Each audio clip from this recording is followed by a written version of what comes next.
नमस्कार, मैं हूं अतुल चौरसिया। आपका खर्चा आपकी चर्चा हफ्ता दर हफ्ता हम एक बार फिर से लेकर आए हैं न्यूज़ लॉन्ड्री का हिंदी पॉडकास्ट एनएल चर्चा। इस हफ्ते की चर्चा में कुछ खास मेहमान हैं, उनसे आपका परिचय कराऊंगा। कुछ खास जो मुद्दे हैं जिन पर आज हम बातचीत करेंगे उसके बारे में जानकारी आपको शार्दुल देंगे। एक दो और आप लोगों से अपीलें हैं। जो न्यूज़ लॉन्ड्री की ये विशेष कवरेज चल रही है इलेक्शन से जुड़ी, उससे संबंधित कुछ जानकारियां हैं, वो भी आप लोगों को हम देंगे। जो आज पैनल है मेरे साथ, सबसे पहले मैं उनका परिचय आप लोगों से करवा देता हूं। मेरे साथ यहाँ स्टूडियो में हमारे एडिटर इन चीफ रमन कृपाल हैं। स्वागत है सर आपका। हेलो। और इसके अलावा शार्दुल हमारे साथ ही। हेलो। और साथ में दो हमारे साथ मेहमान जुड़ रहे हैं ऑनलाइन। स्मिता शर्मा, आप लोग लगातार उनको चर्चा में ऑल्टरनेट वीक्स पे सुनते रहते हैं, मिलते रहते हैं उनसे। स्मिता अंतर्राष्ट्रीय मामलों पर रिपोर्टिंग करने के लिए जानी जाती हैं, इस समय रायबरेली में है। स्मिता, स्वागत। Thank you. Hello everyone. और साथ में मेरे साथ जुड़े हैं बॉम्बे से सोहित मिश्रा। सोहित का अपना एक यूट्यूब चैनल है, सोहित मिश्रा ऑफिशियल। इसके अलावा पहले काफ़ी समय तक वो एनडीटीवी से के बॉम्बे ब्यूरो में रहे हैं। सोहित, बहुत बहुत स्वागत चर्चा में जुड़ने के लिए। जी, बहुत बहुत शुक्रिया मुझे बुलाने के लिए। नमस्कार। तो आज कुछ हम लोग दिलचस्प बातचीत करेंगे क्योंकि बहुत अलग अलग जियोग्राफिकल जोन से लोग जुड़े हुए हैं। जो सुर्खियां हैं उसके बारे में शार्दुल बताए, उससे पहले बस एक बहुत संक्षेप में आप लोगों को एक जानकारी देनी है, वो मैं आप लोगों को दे देता हूँ। व्हाइल वी वॉच्ड करके एक डॉक्यूमेंट्री सीरीज फिल्म है जो कि पत्रकार रवीश कुमार के ऊपर बनी है। इसकी 3 स्पेशल स्क्रीनिंग हम लोगों ने आयोजित कर रखी है और ये आपको जॉल्ट फिल्म के जरिए देखने को मिलेगी। न्यूज़ लॉन्ड्री और द न्यूज़ मिनट इसको साझा तौर पर इसकी स्क्रीनिंग कर रहा है। हमारे सब्सक्राइबर्स के लिए है ख़ास ये स्क्रीनिंग। मई 23 से 27 मई के बीच में होगी इसकी स्क्रीनिंग। तो जो भी हमारे सब्सक्राइबर्स इसको देखना चाहते हैं, इसमें रुचि रखते हैं, वो हमारे अपने जो न्यूज़ लॉन्ड्री का मेल है जिसके ज़रिए वो हमारे हमसे जुड़े रहते हैं, उस पर मेल करके अपना आवेदन दे सकते हैं ताकि हम फिर आगे उस पर आपको बाकी जानकारियाँ दे सकें। सुर्खियाँ शार्दुल दें उससे पहले आप लोग का पत्र बहुत सारे पिछले हफ्ते भी थे, इस हफ्ते भी कई सारे पत्र हैं, उनको भी हम शामिल करेंगे इस चर्चा में।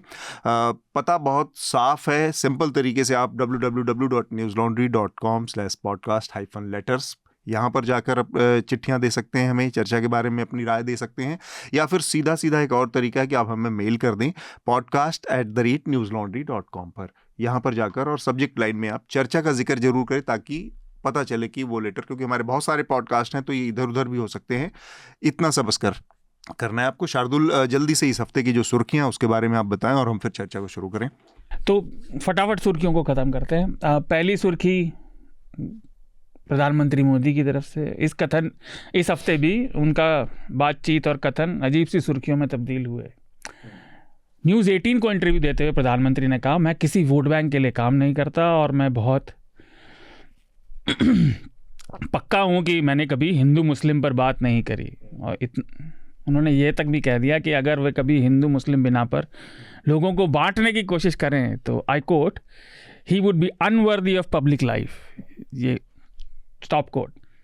लेकिन शायद प्रधानमंत्री जी भूल गए, बहुत थकावट होगी। तो पिछले हफ्ते ही जिन्होंने बात की थी, ज़्यादा बच्चे हैं और जो घुसपैठिए हैं उनके मंगलसूत्र भी होंगे, भैंसें भी छिन जाएंगी, कई सारी चीज़ें उन्होंने कहते बताओ। लेकिन एग्जैक्ट जो वर्ड्स है उनके ये कि अगर मैंने हिंदू मुसलमान किया तो मैं सार्वजनिक जीवन में रहने के योग्य नहीं रह जाऊंगा। ये मेरा संकल्प है कि मैं कभी हिंदू मुसलमान नहीं करूंगा। ये उनका वर्ड्स है।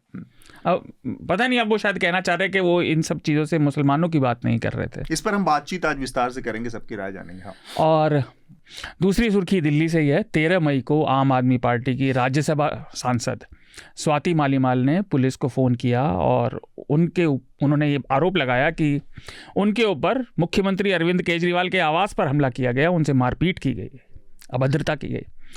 और आरोप ये है कि ये काम अरविंद केजरीवाल जी के पूर्व पीए विभव कुमार ने किया। इसके बाद वो सिविल लाइंस थाने गई, लेकिन 13 को नहीं, उन्होंने कल बीते दिन बृहस्पतिवार को 16 तारीख को जी 16 मई को शिकायत अपनी दर्ज कराई है। FIR दर्ज करा दे जी हाँ, सिविल लाइंस थाने में ही। स्वाभाविक सी बात है कि आम आदमी पार्टी की प्रतिद्वंदी भाजपा ने इसे लपक लिया है चुनावों में, और सब तरफ से अनेकों टिप्पणियां आई हैं। लेकिन राष्ट्रीय महिला आयोग ने विभव कुमार को 17 तारीख को, यानी आज जब हम बात कर रहे हैं, 11 बजे हाजिर होने के लिए कहा था। तो आशा है इस समय वो सुनवाई चल रही होगी। हम रिकॉर्ड कर रहे हैं 11 बजे ही।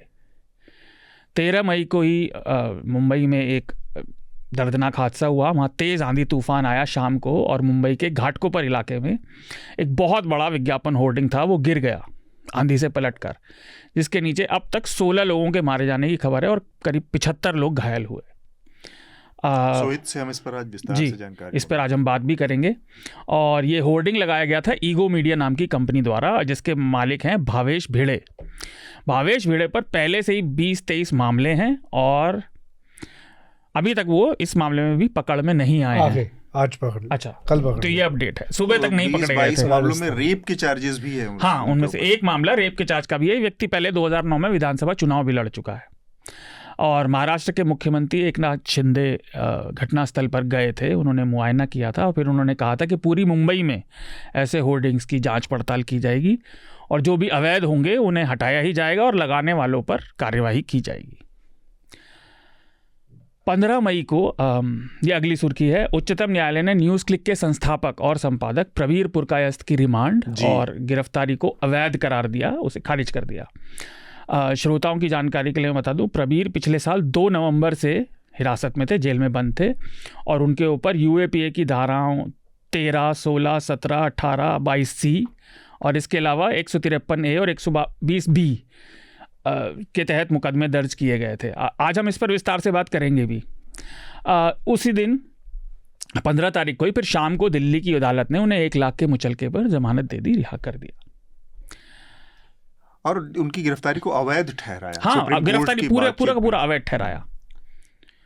और अगली सुर्खी फिर पतंजलि मामले में अपडेट है। इस हफ्ते भी उच्चतम न्यायालय ने पतंजलि से 3 हफ्तों के भीतर वो सारी दवाएं बाजार से वापस लेने का आदेश दिया है जिनके लाइसेंस रद्द हो चुके हैं, जिसकी सूचना हमने आपको पिछले हफ्ते दी थी।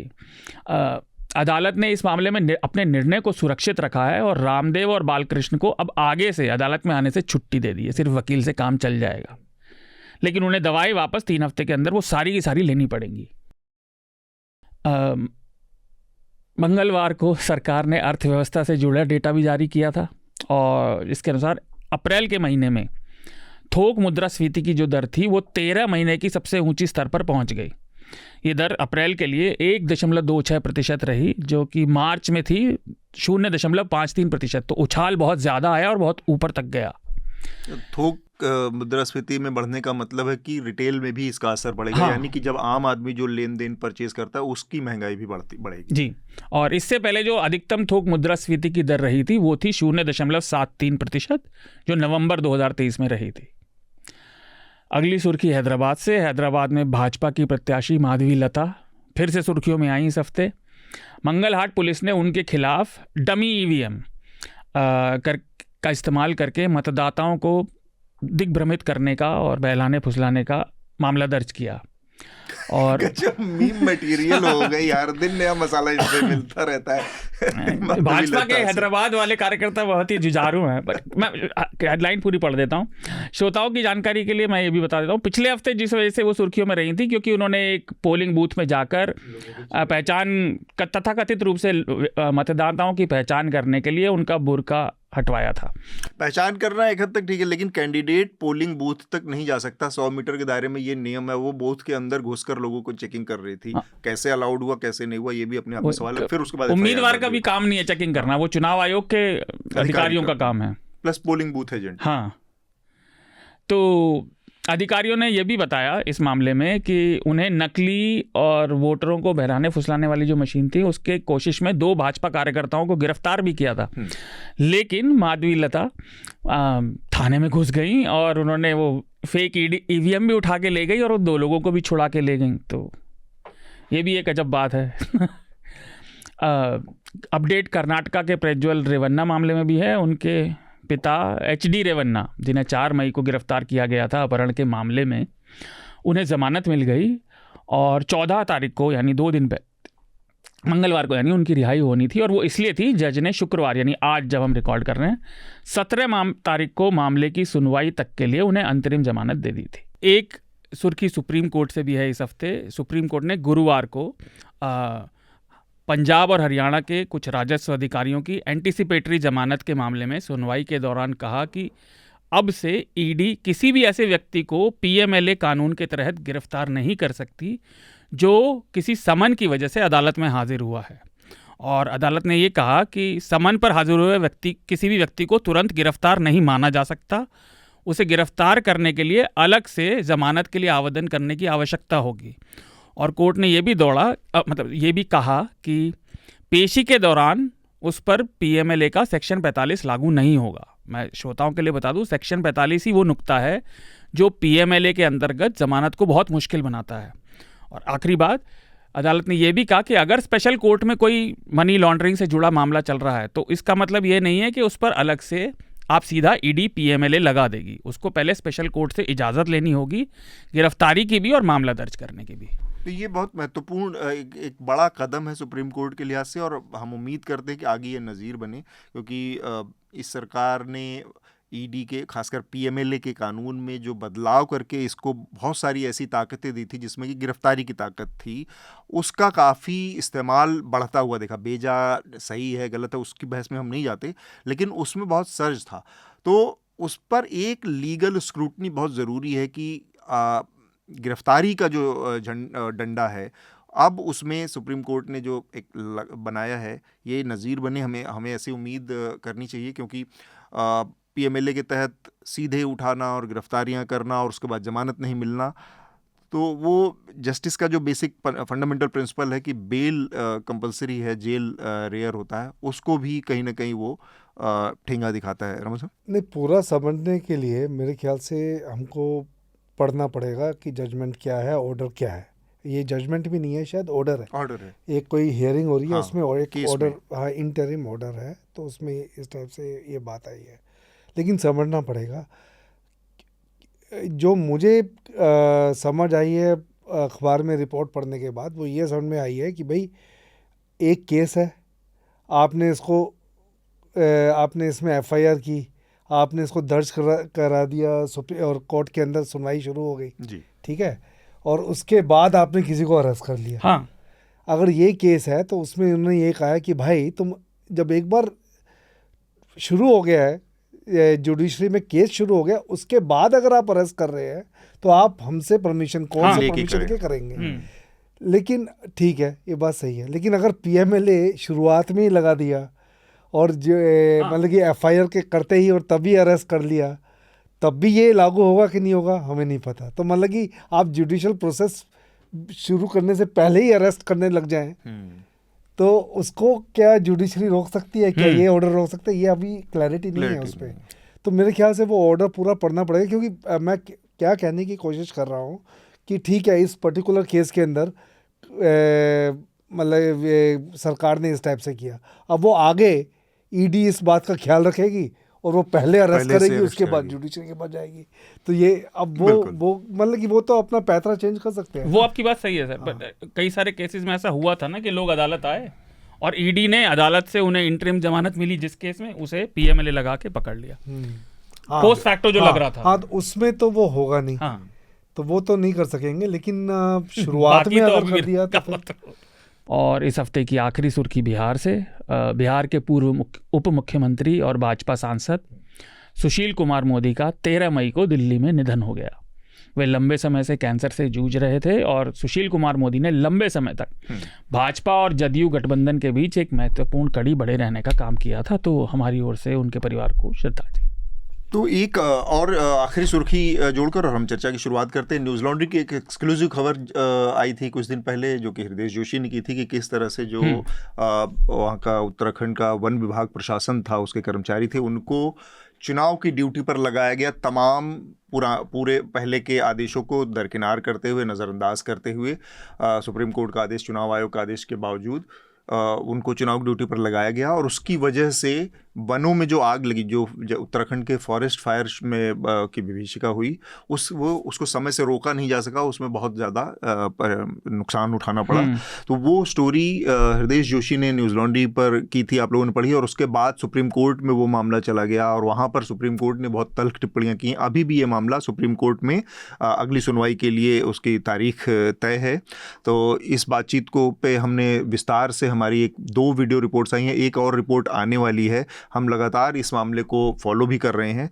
इसको आप इस हफ्ते का मेरा रिकमेंडेशन भी होगा कि आप ये जो सीरीज़ है हमारी उत्तराखंड के जंगलों पर, उसको देखें, पढ़ें।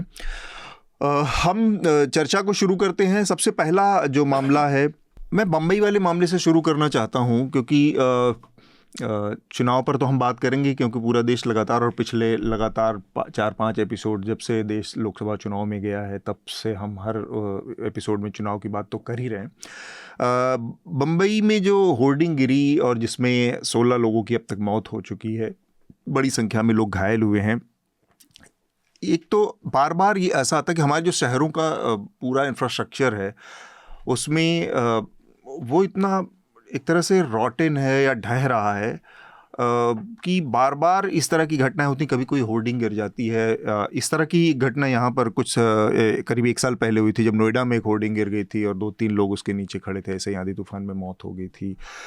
कभी बाढ़ आ जाती है। बॉम्बे में ही घटना हुई थी कि शिवर मेन होल में कोई बह गया और उसके बाद उसकी डेथ हो गई लगातार। ये दिल्ली में हम देख रहे थे कि एक यही सीरी फोर्ट के आगे मेन रोड पर वो मेन होल रात में खुला छोड़कर चले गए, एक बाइक वाला उसमें गिर गया और उसकी डेथ हो गई ऑन द स्पॉट। ये मतलब शहरों के साथ एक बड़ा बोझ जुड़ा हुआ है, और हमारे खासकर शहर इतनी एक तो आबादी के बोझ से जूझ ही रहे हैं।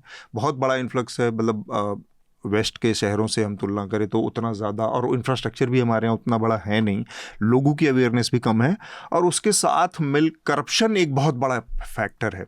हम देखेंगे सिंपल सीधे चलते हुए हमारे शहरों की सड़कें इतनी असुरक्षित हैं, इसलिए असुरक्षित हैं कि पेडेस्ट्रियन की जान बहुत ज़्यादा यहाँ सड़कों पर चली जाती है, क्योंकि जो फुटपाथ बने हुए हैं उन फुटपाथ पर कब्जा रहता है, और वो फुटपाथ पर जो कब्जा है, वेंडर जो लोकल वेंडर्स हैं, ठेले वाले हैं, रेहड़ी वाले हैं, क्योंकि थाने वाले, पुलिस वाले उनको वहाँ पर बिठा देते हैं। कोई छोटी सी जगह दिख गई वहाँ पर वो बिठा देंगे, उनसे महीना वसूलेंगे और इस तरह की। तो ये बहुत सारा एक लेयर्ड सिस्टम है, जिसकी वजह से शहरों में, खासकर हमारे महानगरों में, एक बड़ी दिक्कत हो गई है कि इन सब चीज़ों को देखकर और आगे बढ़ जाने की एक प्रवृत्ति है। हमारे पास कोई एकदम फुल प्रूफ नहीं, इमीडिएट कार्रवाइयाँ हो जाती हैं जब कुछ हो जाता है। रूट कॉज पर कोई बात करने की बात नहीं होती कि उसके बाद हमने क्या इंफ्रास्ट्रक्चरल कोई चेंज किया, कोई दूरगामी नीति बनी कि ऐसा आगे से ना हो, ये चीज़ नहीं दिखती। अब यही मामला है जो बॉम्बे का मामला हुआ, उसमें अचानक से अब इतनी सारी चीज़ें सामने आ रही कि वो आदमी के ऊपर 20 क्रिमिनल केसेस हैं, रेप तक के चार्जेस हैं, और वो जो होर्डिंग थी वो इलीगल थी, उसको एनओसी भी नहीं था, इसके बावजूद वो चले। तो ऐसे इसके बावजूद हमें नहीं पता कि इस तरह की हजारों होर्डिंग्स जो लगी हैं शहरों में, उनको कितने को एनओसी मिली हुई है, कितने लोगों के साथ क्लियरेंस के सर्टिफिकेट है। सोहित, अभी आप लगातार उसको कवर कर रहे थे, उसके बारे में थोड़ा सा अगर हमें बता पाएँ। और इस बातचीत को शुरू करने से पहले मैं थोड़ा सा ही चाहूँगा कि सोहित जो अभी काम कर रहे हैं एक यूट्यूब चैनल, अपने यूट्यूब चैनल के बारे में थोड़ा सा हमारे दर्शकों को बताएं कि वो कैसे काम कर रहा है। आप जो आपने ये नया कदम उठाया, एक मेन स्ट्रीम का काम छोड़कर, नौकरी छोड़कर, उसके बारे में थोड़ा सा अगर हमें जानकारी दें। जी नमस्कार। सबसे पहले अगर बात करें तो जैसे कि मैंने कहा, बहुत बहुत शुक्रिया आपने बुलाया। मैं मुंबई से ही लगातार कवर कर रहा था, पहले भी अब भी। पहले एक न्यूज चैनल के लिए काम कर रहा था, यहाँ के ब्यूरो का हेड कर रहा था। फिर आप लोगों ने वो कवर भी चलाई थी कि कैसे चीजें बदली, और फिर मैंने वहां से रिजाइन कर दिया। उसके बाद सोहित मिश्रा ऑफिशियल नामक एक चैनल शुरू किया, और यहीं से अलग अलग तरह की रिपोर्टिंग हम करते रहते हैं और अलग अलग मुद्दों पर बात करते रहते हैं। ये घाटकोपर के मुद्दे पर भी हमने स्टोरीज की हैं। पॉलिटिकल अगर बात करें तो उस पर भी हम इंटरव्यूज करते रहे हैं। अभी हाल ही में चाहे उद्धव ठाकरे हो, जो कभी हिंदी इंटरव्यू देते नहीं हो, उनका भी इंटरव्यू किया। शरद पवार हो या आदित्य ठाकरे हो या तमाम नेता हो, उन पर हम बातचीत करते हैं। हाँ। ग्राउंड रिपोर्ट्स करते हैं, सूखे से लेकर बेरोजगारी से लेकर सारी चीजों पर। तो इस तरह की खबरें आप पाएंगे कि आमतौर पर आप देखेंगे कि खासतौर से जो डिजिटल मीडिया है वो दिल्ली बेस्ड है। खासतौर पर हिंदी डिजिटल मीडिया की बात करें, जो सोशल मीडिया पर हो, चाहे वो यूट्यूब हो, तो मुंबई से ऐसे बहुत कम है जो हिंदी में करते हैं। तो कोशिश यही होती है कि मुंबई की खबरों को भी लोगों को बताएं, महाराष्ट्र की खबरों को भी बताएं, आर्थिक राजधानी है यहाँ पर क्या कुछ हो रहा है, साथ ही साथ नेशनल खबर भी यहाँ से करने की कोशिश हम करते हैं। अब अगर मुद्दे की बात करें तो दर्शकों को पहले मैं बता दूं कि 13 तारीख को शाम के समय लगभग आधे घंटे के लिए यहाँ पर तेज बारिश आई, और साथ ही साथ जो धूल और आंधी हम कहते हैं, तो आप कह सकते हैं एक तरीके से तूफानी बारिश मुंबई में आई। अब क्योंकि ज्यादा लोगों को ये पता नहीं था कि इस तरह के, आप कहेंगे कि प्रेडिक्शंस भी नहीं दिए गए थे, तो आमतौर पर जाहिर सी बात है कि ज्यादा लोग बाहर जब निकले तो ना कोई छाता लेकर निकला था, ना कोई किसी तरह की बारिश से बचने के लिए कोई चीज लेकर निकला था। ऐसे में ये जो इलाके की हम बात कर रहे हैं छेड़ा नगर, तो आप पाएंगे कि कई ऐसे बाइकर्स थे जो जा रहे थे और फिर वहां पर शेड में रुक गए क्योंकि बारिश हो रही थी, तो वैसे लोग वहां पर आ गए। दूसरी आप देखें, ये जो पेट्रोल पंप है जहां पर ये पूरा हादसा हुआ है, अगर ईस्टर्न एक्सप्रेस हाईवे की बात करें तो मुलुंड, जहां से मुंबई की शुरुआत होती है टोल नाका से लेकर सायन, लगभग 20-25 किलोमीटर में पूरे ईस्टर्न एक्सप्रेस हाईवे में ये एकमात्र पेट्रोल पंप है जो मौजूद है। तो ऐसे में वहां से जाने वाली जो गाड़ियां होती हैं, अगर उन्हें पेट्रोल भरना होता है तो ये एक जगह है जहां पर वो पेट्रोल भरने आते हैं। ऐसे में गाड़ियां भी वहां पर ज्यादा मौजूद थी, बाइक वाले भी मौजूद थे, कुछ वहां पर छुपने के लिए या बारिश से बचने के लिए भी वहां पर आए हुए थे। और लगभग 4:30-5 बजे ये जो आंधी और तूफान साथ ही साथ बारिश आई, उसका असर ये हुआ कि एक बहुत बड़ा होर्डिंग, जो जिसके साइज अगर मैं बता दूं आपको 120 बाय 120 फीट की है, वो धड़ाम से वहां पर गिर गई। उसकी तस्वीरें सामने आई, सोशल मीडिया पर वो वायरल हुआ। लेकिन ये भी आपको इसके साथ बताना जरूरी है कि यहाँ पर जो साइज बीएमसी की ओर से दिया जाता है, यानी जो परमिटेबल साइज है, वो है 40 बाय 40 फीट। और ये आप देख लीजिए 120 बाय 120 फीट की ये पूरी होर्डिंग है जो वहां पर मौजूद थी। 3 गुना से वो ऊपर चपेट में आने के बाद, वो गिरने के बाद 63 घंटे 63 आवर्स तक वहां पर राहत और बचाव का ऑपरेशन चला। 63 घंटे इसलिए लगे क्योंकि जब ये पूरा धड़ाम से गिर गया तो एक तो इसका वजन बहुत ज्यादा था, साथ ही साथ क्योंकि जहां पर ये गिरा वहां पर पेट्रोल पंप मौजूद था, तो उसके नीचे पेट्रोल के टैंक्स मौजूद थे। ऐसे में गैस कटर या ऐसे कोई चीज का इस्तेमाल इसलिए भी नहीं किया गया क्योंकि एक डर था कि अगर इसका इस्तेमाल किया गया और वहां पर आग लग जाती है तो और भी जो है हालात खराब हो सकते थे, हालात और बेकाबू हो सकते थे। तो इसलिए भी आप देखें कि 63 घंटे तक ये ऑपरेशन चला और काफी मशक्कत के बाद अब जो आंकड़े मेरे सामने आए हैं, 16 लोगों की मौत हुई है, 75 लोग घायल हुए हैं। वहां पर 31 4 व्हीलर्स अंदर दबे हुए मिले, 30 2 व्हीलर्स दबे हुए मिले, 8 ऑटो रिक्शा और 2 ट्रक, ये तो गाड़ियां हैं जो वहां पर दबी हुई।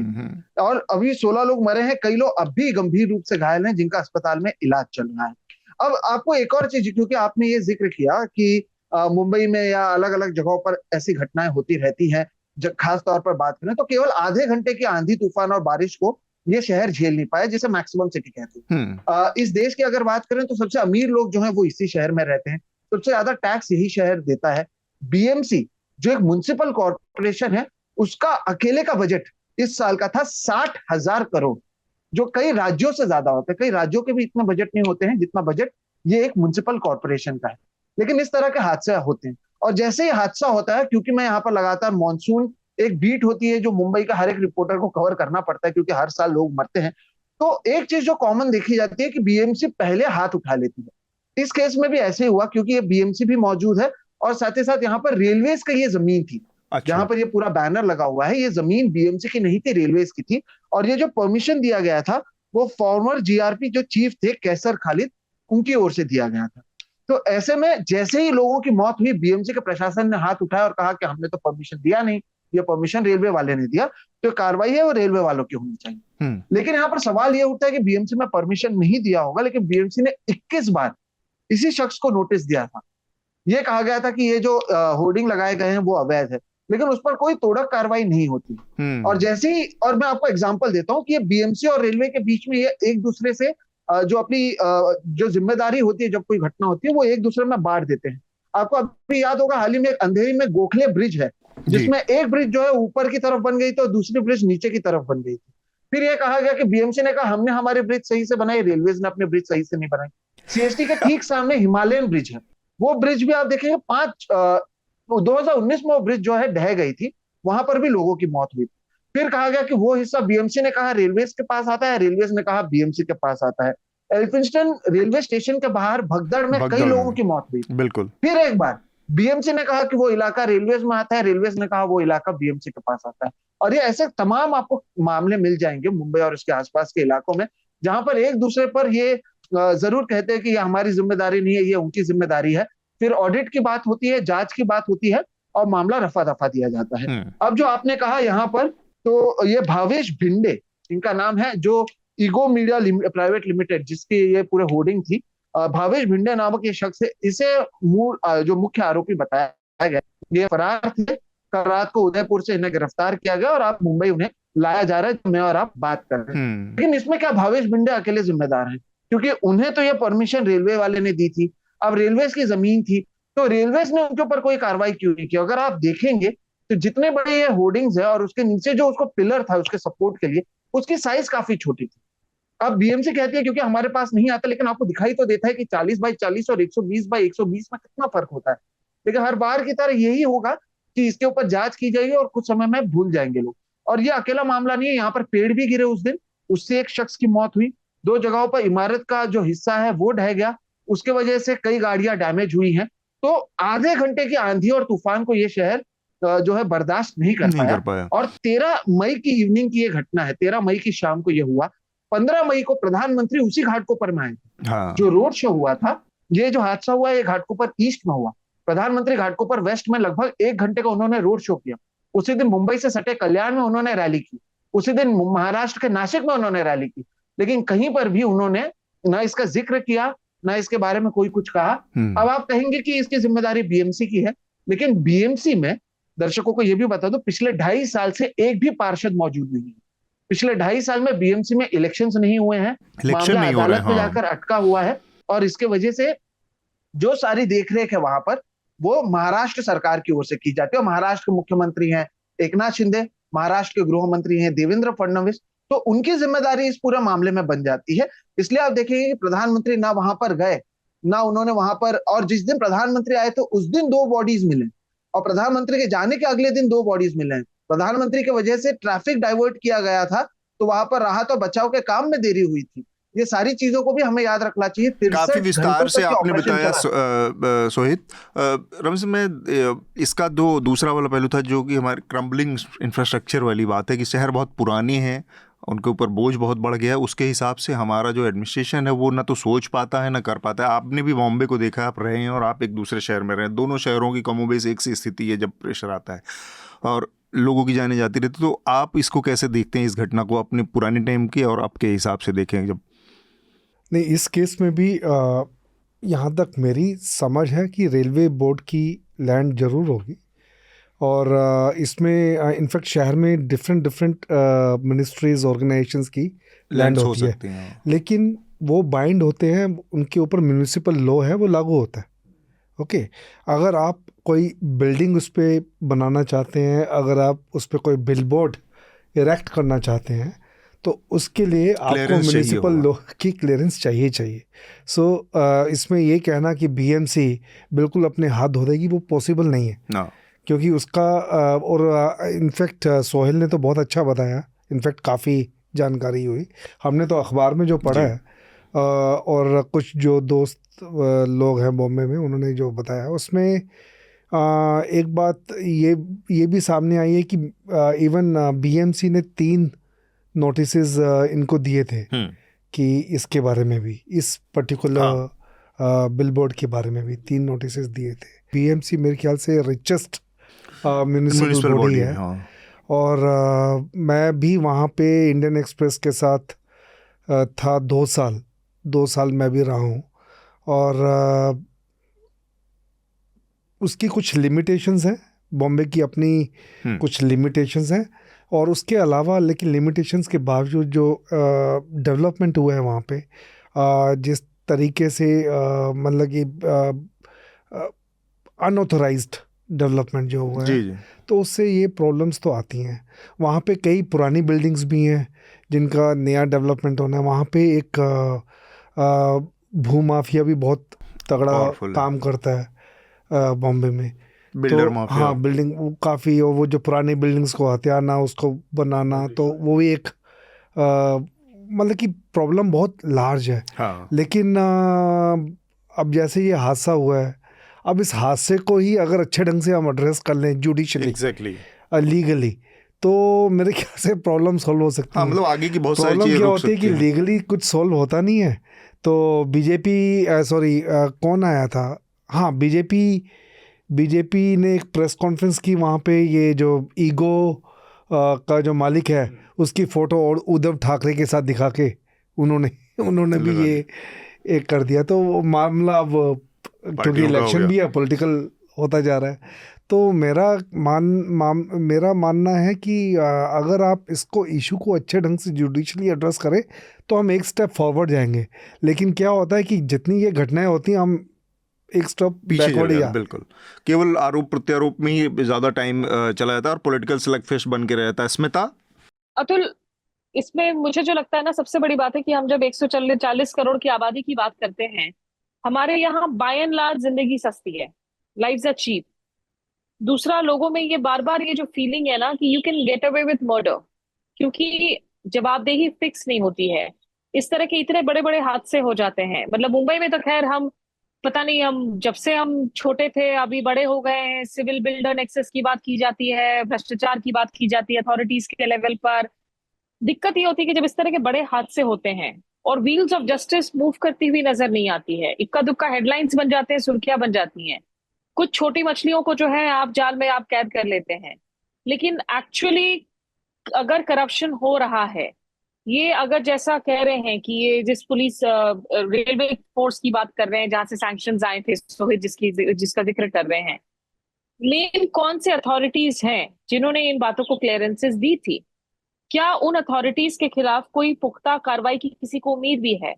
यही वजह है कि मोरबी में ब्रिज कोलैप्स कर जाता है, लेकिन आप देखें जो उसके एक्चुअल जो जो गुनहगार हैं वो कभी फरार रहते हैं, कभी पूरे सीना चौड़ा करके वापस आ जाते हैं, कोई कार्रवाई नहीं होती है। सिलक्यारा में टनल कोलैप्स हो जाता है, उसमें शुक्र है किसी की जान तो नहीं जाती, लेकिन इतना बड़ा हादसा होता है और उसमें एंड रिजल्ट क्या होता है? कोई कार्रवाई हम फिक्स होता हुआ देखते नहीं है, बल्कि मुख्यमंत्री जी जो है अकेले जीप में खड़े होकर वेव आउट करते हुए लोगों को घूमते हैं, मानो कि कोई बहुत बड़ा जो है उन्होंने उन्होंने जीत हासिल कर ली है। तो ये एक सिस्टमिक प्रॉब्लम है हमारे साथ इंडिया में, जो ठीक बात। कार्रवाई होनी चाहिए एक सख्त कानून को लेकर। ऐसा नहीं है कि कानून की कमी है, इनफ धाराएं हैं जिसके तहत आप कार्रवाई कर सकते हैं। ये एटीट्यूड की जो प्रॉब्लम है ना हमारी, और दूसरी ये एटीट्यूड की प्रॉब्लम इसलिए भी है क्योंकि पॉलिटिकल पेट्रनेज की बात आ जाती है। देखिए, सोहित ने जिक्र किया कि प्रधानमंत्री नरेंद्र मोदी उस एरिया में रोड शो कर रहे हैं, 2 दिन जब बाद 2 लाशें उस दौरान निकलती हैं, 2 लाशें बाद में निकलती हैं, लेकिन एक जो सबसे बड़ी नैतिकता की कमी नजर आती है, संवेदनहीनता जो दिखती है, कि प्रधानमंत्री की तरफ से एक चूक तक नहीं किया जाता, एक शब्द तक नहीं बोला जाता इन मौतों को लेकर। कोई कंडोलेंस मैसेज छोड़ दीजिए, किसी के परिवार वाले से मिलने की बात को छोड़ दीजिए। तो ठीक वो बात। मुझे लग रहा है कि ये ओवरऑल जो हमारी क्राइसिस है ना, वो स्टेम करती है from political apathy, from morality की कमी लीडरशिप में। ठीक बात। क्योंकि अगर वो संवेदनशीलता होती राजनीति में, तो सबसे ऊपर से दबाव आता कि कोई चाहे कितना बड़ा भी एक शख्स क्यों ना हो, इंडिविजुअल क्यों ना हो, जिसकी कोई बड़े कारोबार क्यों ना हो, उसके खिलाफ कार्रवाई करे। And if I am not mistaken, Sohit can correct मी, शायद एकनाथ शिंदे भी जो है दूसरी जगह कैंपेन करने के लिए बिजी हैं इस वक्त दूसरे राज्यों में। ऐसा नहीं है कि इस हादसे को लेकर वो दिन रात जो है लोगों से मिलते हुए नजर आ रहे हैं या कार्रवाई वहां गए करते थे हुए वो, नजर आ रहे हैं। वहां पर गए थे घटनास्थल पर, उसके बाद फिर वो अपने चुनाव कैंपेन में उसके बाद फिर अपनी चुनाव में ये तो, जहाँ इतनी जिंदगियां सस्ती है ना कि आप महज 24 घंटे के अंदर आप भूलकर आप ओडिशा में ट्रेन हादसा हो जाए, कहीं ब्रिज कोलैप्स हो जाए, ये एक बहुत सिस्टमिक प्रॉब्लम हो गई है राज्यों में। और इसके लिए मैं मानती हूँ कि ये रूट कॉज इसलिए है क्योंकि एक तो समाज की तरफ से भी शायद हम जिसे रेजिलियंस कहते हैं, मुंबई की ना रेजिलियंस की लोग तारीफ करते हैं, लेकिन ये रेजिलियंस नहीं है, ये मजबूरी है। आपके People सामने have कोई to move विकल्प on नहीं with है। their lives. राइट।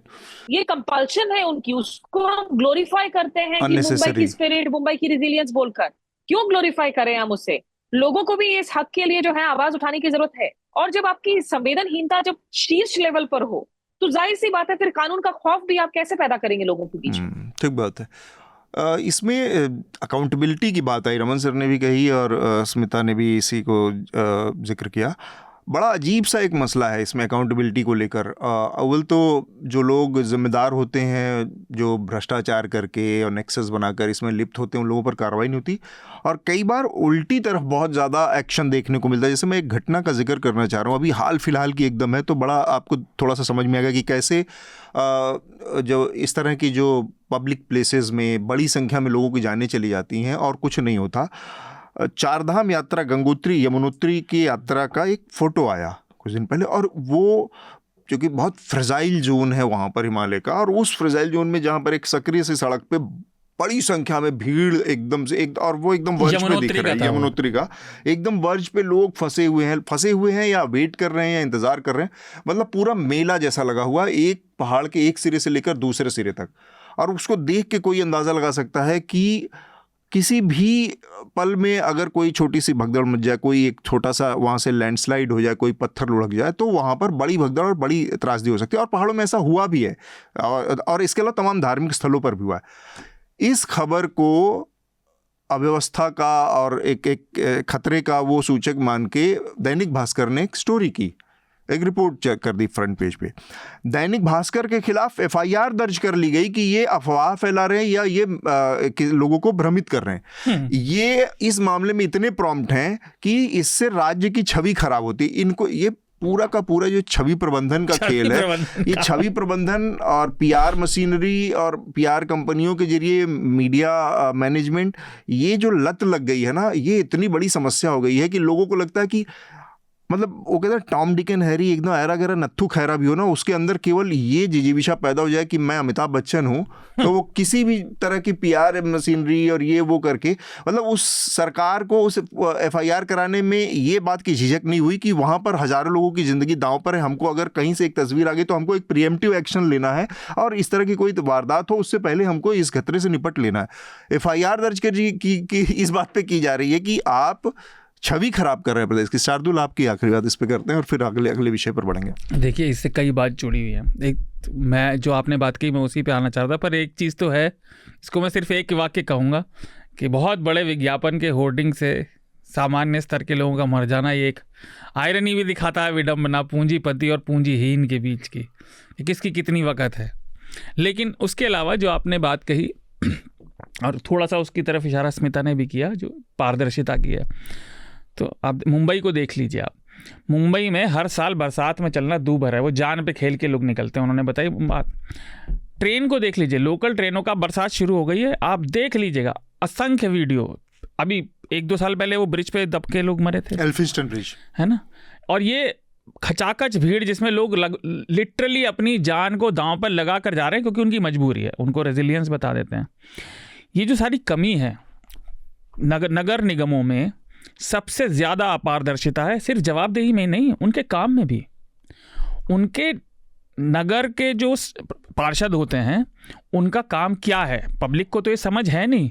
नगर निगम भी कभी ये कोशिश नहीं करते कि वो बताएं कि असल में उनका काम क्या है। किसी भी नगर की या महानगर, खासतौर से महानगरों की सबसे ज़रूरी इकाई होते हैं वहाँ के नगर निगम, तो उनके पास दांत भी नहीं है, उनके पास ज़्यादा अधिकार भी नहीं है। कोई भी विधायक, एमएलसी या एमपी, राज्यसभा का उधर का, उन्हें आके डपट जाता है, जबकि मेन काम उनका है। भारत के किसी भी शहर में आप देख लीजिए, वो केवल राजनीति के अखाड़े हैं पैसा बनाने के। काम कितना डिले होता है। एम्प्लॉयमेंट देख लीजिए, दिल्ली में हो रहा था कुछ साल पहले, सालों से मजदूर जो शहर की सफाई का सबसे ज़रूरी काम करते हैं, जिनके बिना शहर में जीना दूभर हो जाएगा, उनकी नौकरी नहीं परमानेंट हुई, उन्हें कोई तनख्वाह नहीं मिल रही थी और वो हड़ताल ऊपर बैठे हुए थे। तो केवल किसी घटना के बाद नहीं, और हर कोई जान जाने के बाद ही जागता है, पहले नहीं जागता। जब पानी भरा हुआ दिखता है तब नहीं जागता। जब, और एक चीज़ और तो मुझे बहुत खलती है व्यक्तिगत तौर पे, भारत में ये सिविल इंफ्रास्ट्रक्चर में दूरदर्शिता की इतनी कमी है।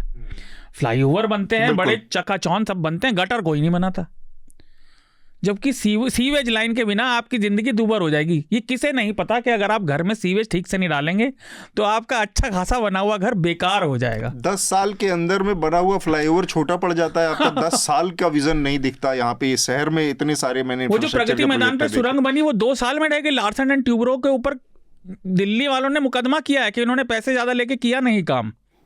प्रधानमंत्री ने तो उसका उद्घाटन कर दिया था। फिर से छवि प्रबंधन हो गया। मतलब आप ये देखिए, अदूरदर्शिता की लिमिट, मतलब आप क्या अपने से 50 मीटर आगे भी नहीं देख पा रहे? ये कौन नहीं जानता कि भारत की जनसंख्या बढ़ रही है? एक चीज़ और, जो एक और चीज़ पे वो है कि किरीट सोमैया का बयान है कि भिंडे के ना, रेलवे ने भी 2017 में उसकी एक फर्म को ब्लैकलिस्ट कर दिया था, लेकिन हमारे सिस्टम पता नहीं कैसे बने, कहीं रेड फ्लैग उठता नहीं, कोई नहीं देखता जब तक कोई मर नहीं जाता उससे पहले। जान न जब तक चली जाए। बिल्कुल ठीक बात है। सोहित, आप कुछ जोड़ना चाहेंगे? जी बिल्कुल, जो आप पारदर्शिता की बात कर रहे हैं तो उसमें एक चीज, अभी मैं एक और एग्जांपल दे देता हूँ, ये आगे की एक एग्जांपल है जो अभी चल रहा है। जैसे यही सायन इलाका एक है मुंबई में, सायन, वहां पर एक रोड ओवर ब्रिज है और रोड ओवर ब्रिज को तोड़ने की बात की गई है। वो कहा गया कि वो अनफिट है, वो रोड ओवर ब्रिज जो है वो अंग्रेजों के जमाने का है और उसे रिपेयर करने के लिए बंद करना है। और क्योंकि वो एक मुख्य इलाका है, ये कहा गया था कि जनवरी में उसे पूरी तरीके से बंद करेंगे, तोड़ेंगे और नया बनाएंगे। फिर वहां पर लोगों ने कहा कि अरे हम आएंगे जाएंगे कैसे, तब कहा गया ठीक है 1 महीने के लिए और बढ़ा दिया, फरवरी में उसे तोड़ने की बात की गई। फिर क्योंकि अब चुनाव आ रहे हैं तो वहां के जो सांसद थे उन्होंने जाकर धरना प्रदर्शन किया, कहा कि मेरे वोटर्स नाराज हो जाएंगे।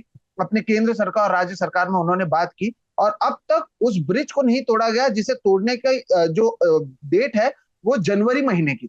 अब कल जाकर जब हादसा होगा तब जाकर फिर यही कहा जाएगा कि हमने तो कहा था, यहां से रोक लगाई गई, राज्य सरकार ने रोक लगाई, केंद्र ने कुछ करने नहीं कहा और मामला वहीं का वहीं है।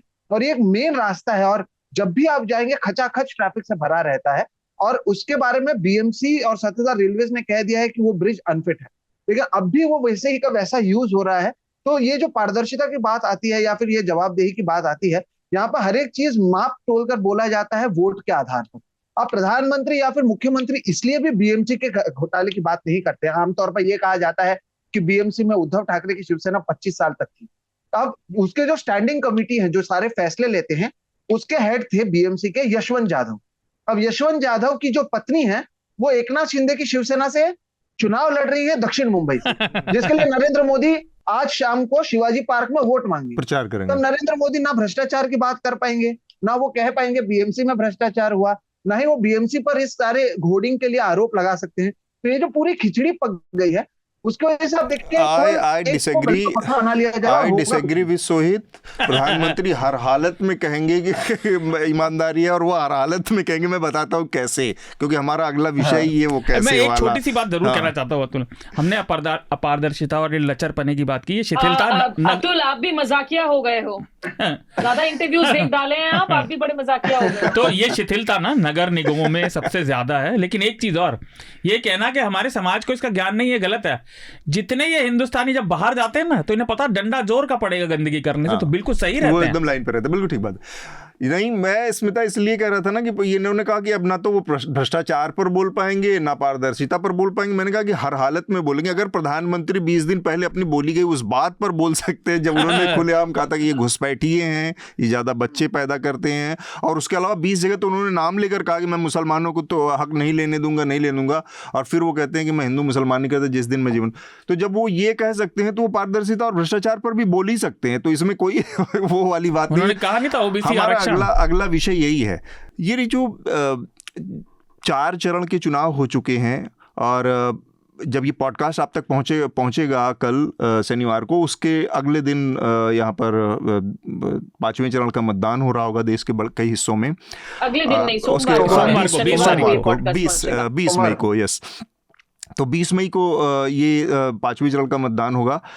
और हम देख रहे हैं कि इसमें लगातार एक प्रधानमंत्री के बयान के नज़रिए से देखें तो क्या एक बार बार ये कहा जा रहा है कि एक किस्म का डेस्परेशन दिख रहा है, डेस्परेशन ना कहें कि नैरेटिव सेट कर पाने की। अभी तक ये एक बड़ा अपर हैंड हमेशा रहा है बीजेपी को, पिछले 2 चुनावों का जो 14 के बाद से, कि वो हमेशा नैरेटिव सेट करती है और बाकी दल उस पर आकर अपना सफाई देते रहते हैं या कुछ करते रहते हैं और फिर उसमें वो मिजरेबली फेल होते रहे।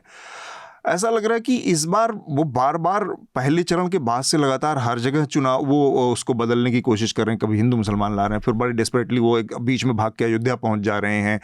जब कुछ नहीं समझ में आ रहा है तो राष्ट्रपति उपराष्ट्रपति का दौरा वहाँ लगवाया जा रहा है अयोध्या। किसी तरह से राम मंदिर मुद्दे में आया वो भी नहीं आ रहा है। फिर वो हिंदुओं को सेकेंड क्लास सिटीजन और ये दूसरे।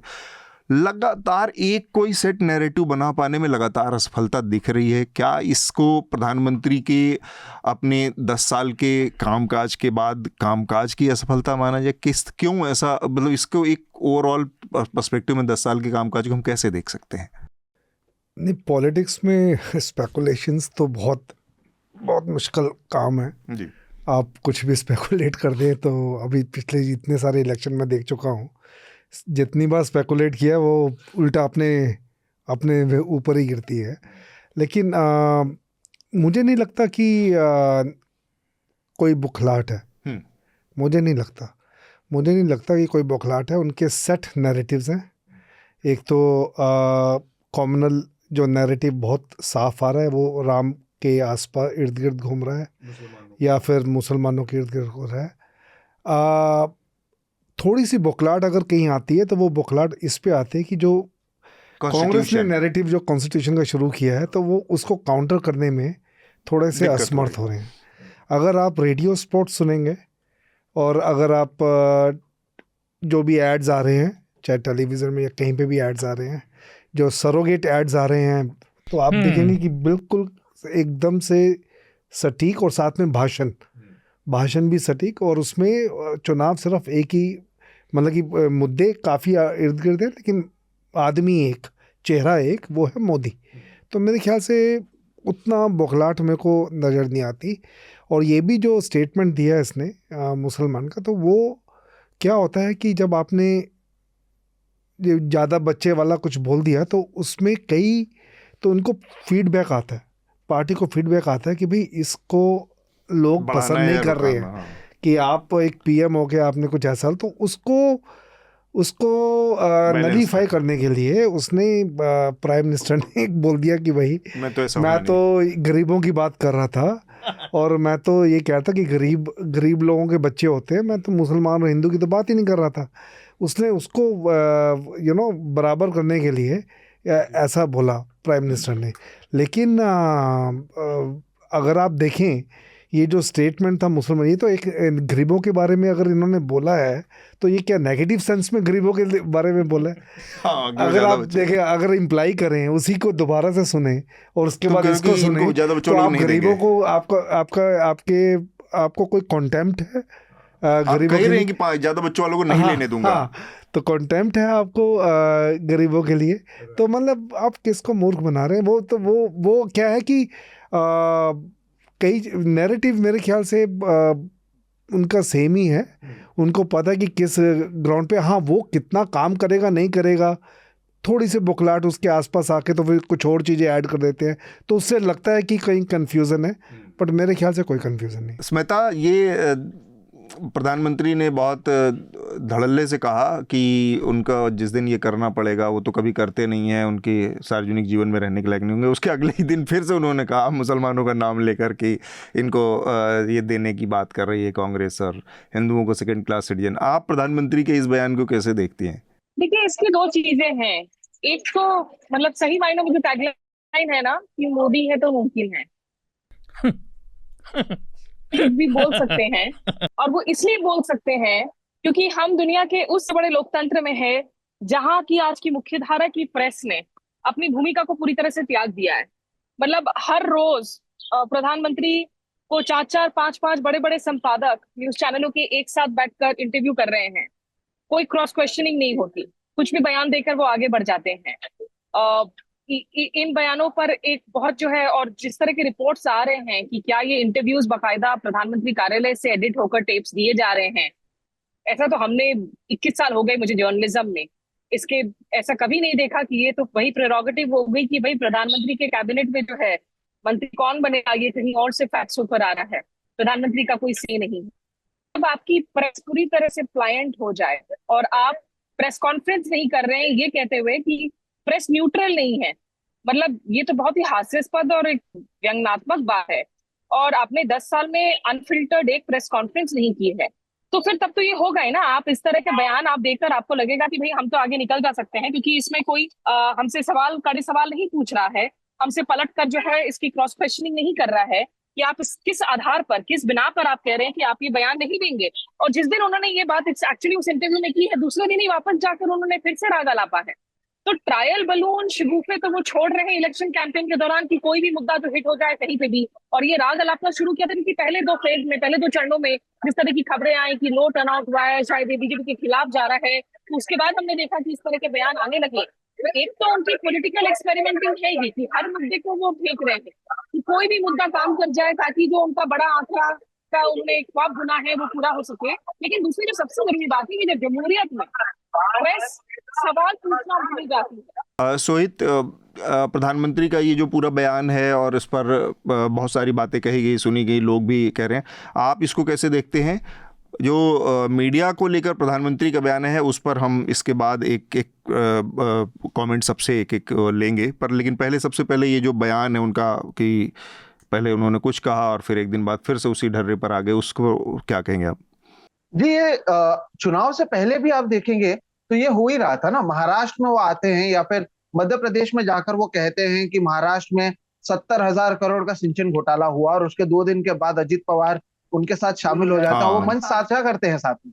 तो ये तो प्रधानमंत्री करते रहे हैं। यहाँ पर अगर आप देखें तो इसके लिए जब आप देखें कि यहाँ के नेताओं ने उनका नाम रखा है, खासतौर पर विपक्ष के नेताओं ने, अब मोदी सरकार नहीं उसे गजनी सरकार कहते हैं। अगर आप उद्धव ठाकरे का भाषण देखेंगे, ये कहा जाता है कि वो अगले दिन भूल जाते हैं कि उन्होंने पिछले दिन क्या कहा। और आप कल का भी अगर आपने इंटरव्यू देखा तब तो वो कह रहे हैं कि गाजा में उन्होंने वॉर रुकवाई। अब कल जब आज तक से उन्होंने बात की तब तो वो गाजा तक पहुंच गए कि गाजा में भी इन्होंने वॉर रुकवाई, कि कैसे गाजा में वॉर हो सकता है। भले प्रधानमंत्री मणिपुर नहीं गए, भले प्रधानमंत्री ने उसके ऊपर एक शब्द नहीं कहा हो मणिपुर के ऊपर, लेकिन वो गाजा में जरूर वॉर रुकवा देते हैं। तो प्रधानमंत्री जरूर दोनों तरफ के बयान दे रहे हैं। और इसके बारे में जब मैंने एक बीजेपी के नेता से ही पूछा तो उनका ये कहना है कि पिछली बार कई मुस्लिम महिलाओं ने प्रधानमंत्री को वोट दिया था, लेकिन इस बार ऐसा होता हुआ नजर नहीं आ रहा है। और ऐसे में इसलिए आप देखें कि बीच बीच में प्रधानमंत्री कभी कह देते हैं कि उनके आसपास तो इतने मुसलमान रहते थे कि ईद के समय उनके घर पर खाना ही नहीं बनता था, फिर यही नासिक में आकर फिर से उल्टा कुछ बोल देते हैं। आज शाम को राज ठाकरे के साथ वो साझा करने वाले, उसमें फिर से कहा जा रहा है कि मुस्लिम द्वेष यहाँ पर करने वाले हैं। उसकी वजह मैं आपको महाराष्ट्र में बताता हूँ। महाराष्ट्र में बड़े पैमाने पर जो मुसलमान है, और ये बहुत आयरनी वाली बात मैं आपको बता रहा हूँ, वो इस बार उद्धव ठाकरे का समर्थन कर रहे हैं। उद्धव ठाकरे एक मुस्लिम बहुल इलाके में जाके कहते हैं, और वो लोगों से पूछते हैं, ये देखिए कितने आयरनिक है, लोगों से उद्धव ठाकरे पूछते हैं कि आपको लगता है कि मैंने हिंदुत्व छोड़ दिया है, और अधिकांश जो मुस्लिम है वहां पर वो कहते हैं कि नहीं, आपने हिंदुत्व नहीं छोड़ा है। और ये मुसलमान अगर उद्धव ठाकरे को सपोर्ट कर रहे हैं या फिर इंडिया अलायंस को सपोर्ट कर रहे हैं, तो प्रधानमंत्री की दूसरी तरफ कोशिश, अगर मैं स्टेट लेवल की बात करूं, महाराष्ट्र से अगर ये नजरिए से देखूं, तो उनकी कोशिश होगी कि जो हिंदू वोट्स हैं उसे कंसोलिडेट करना।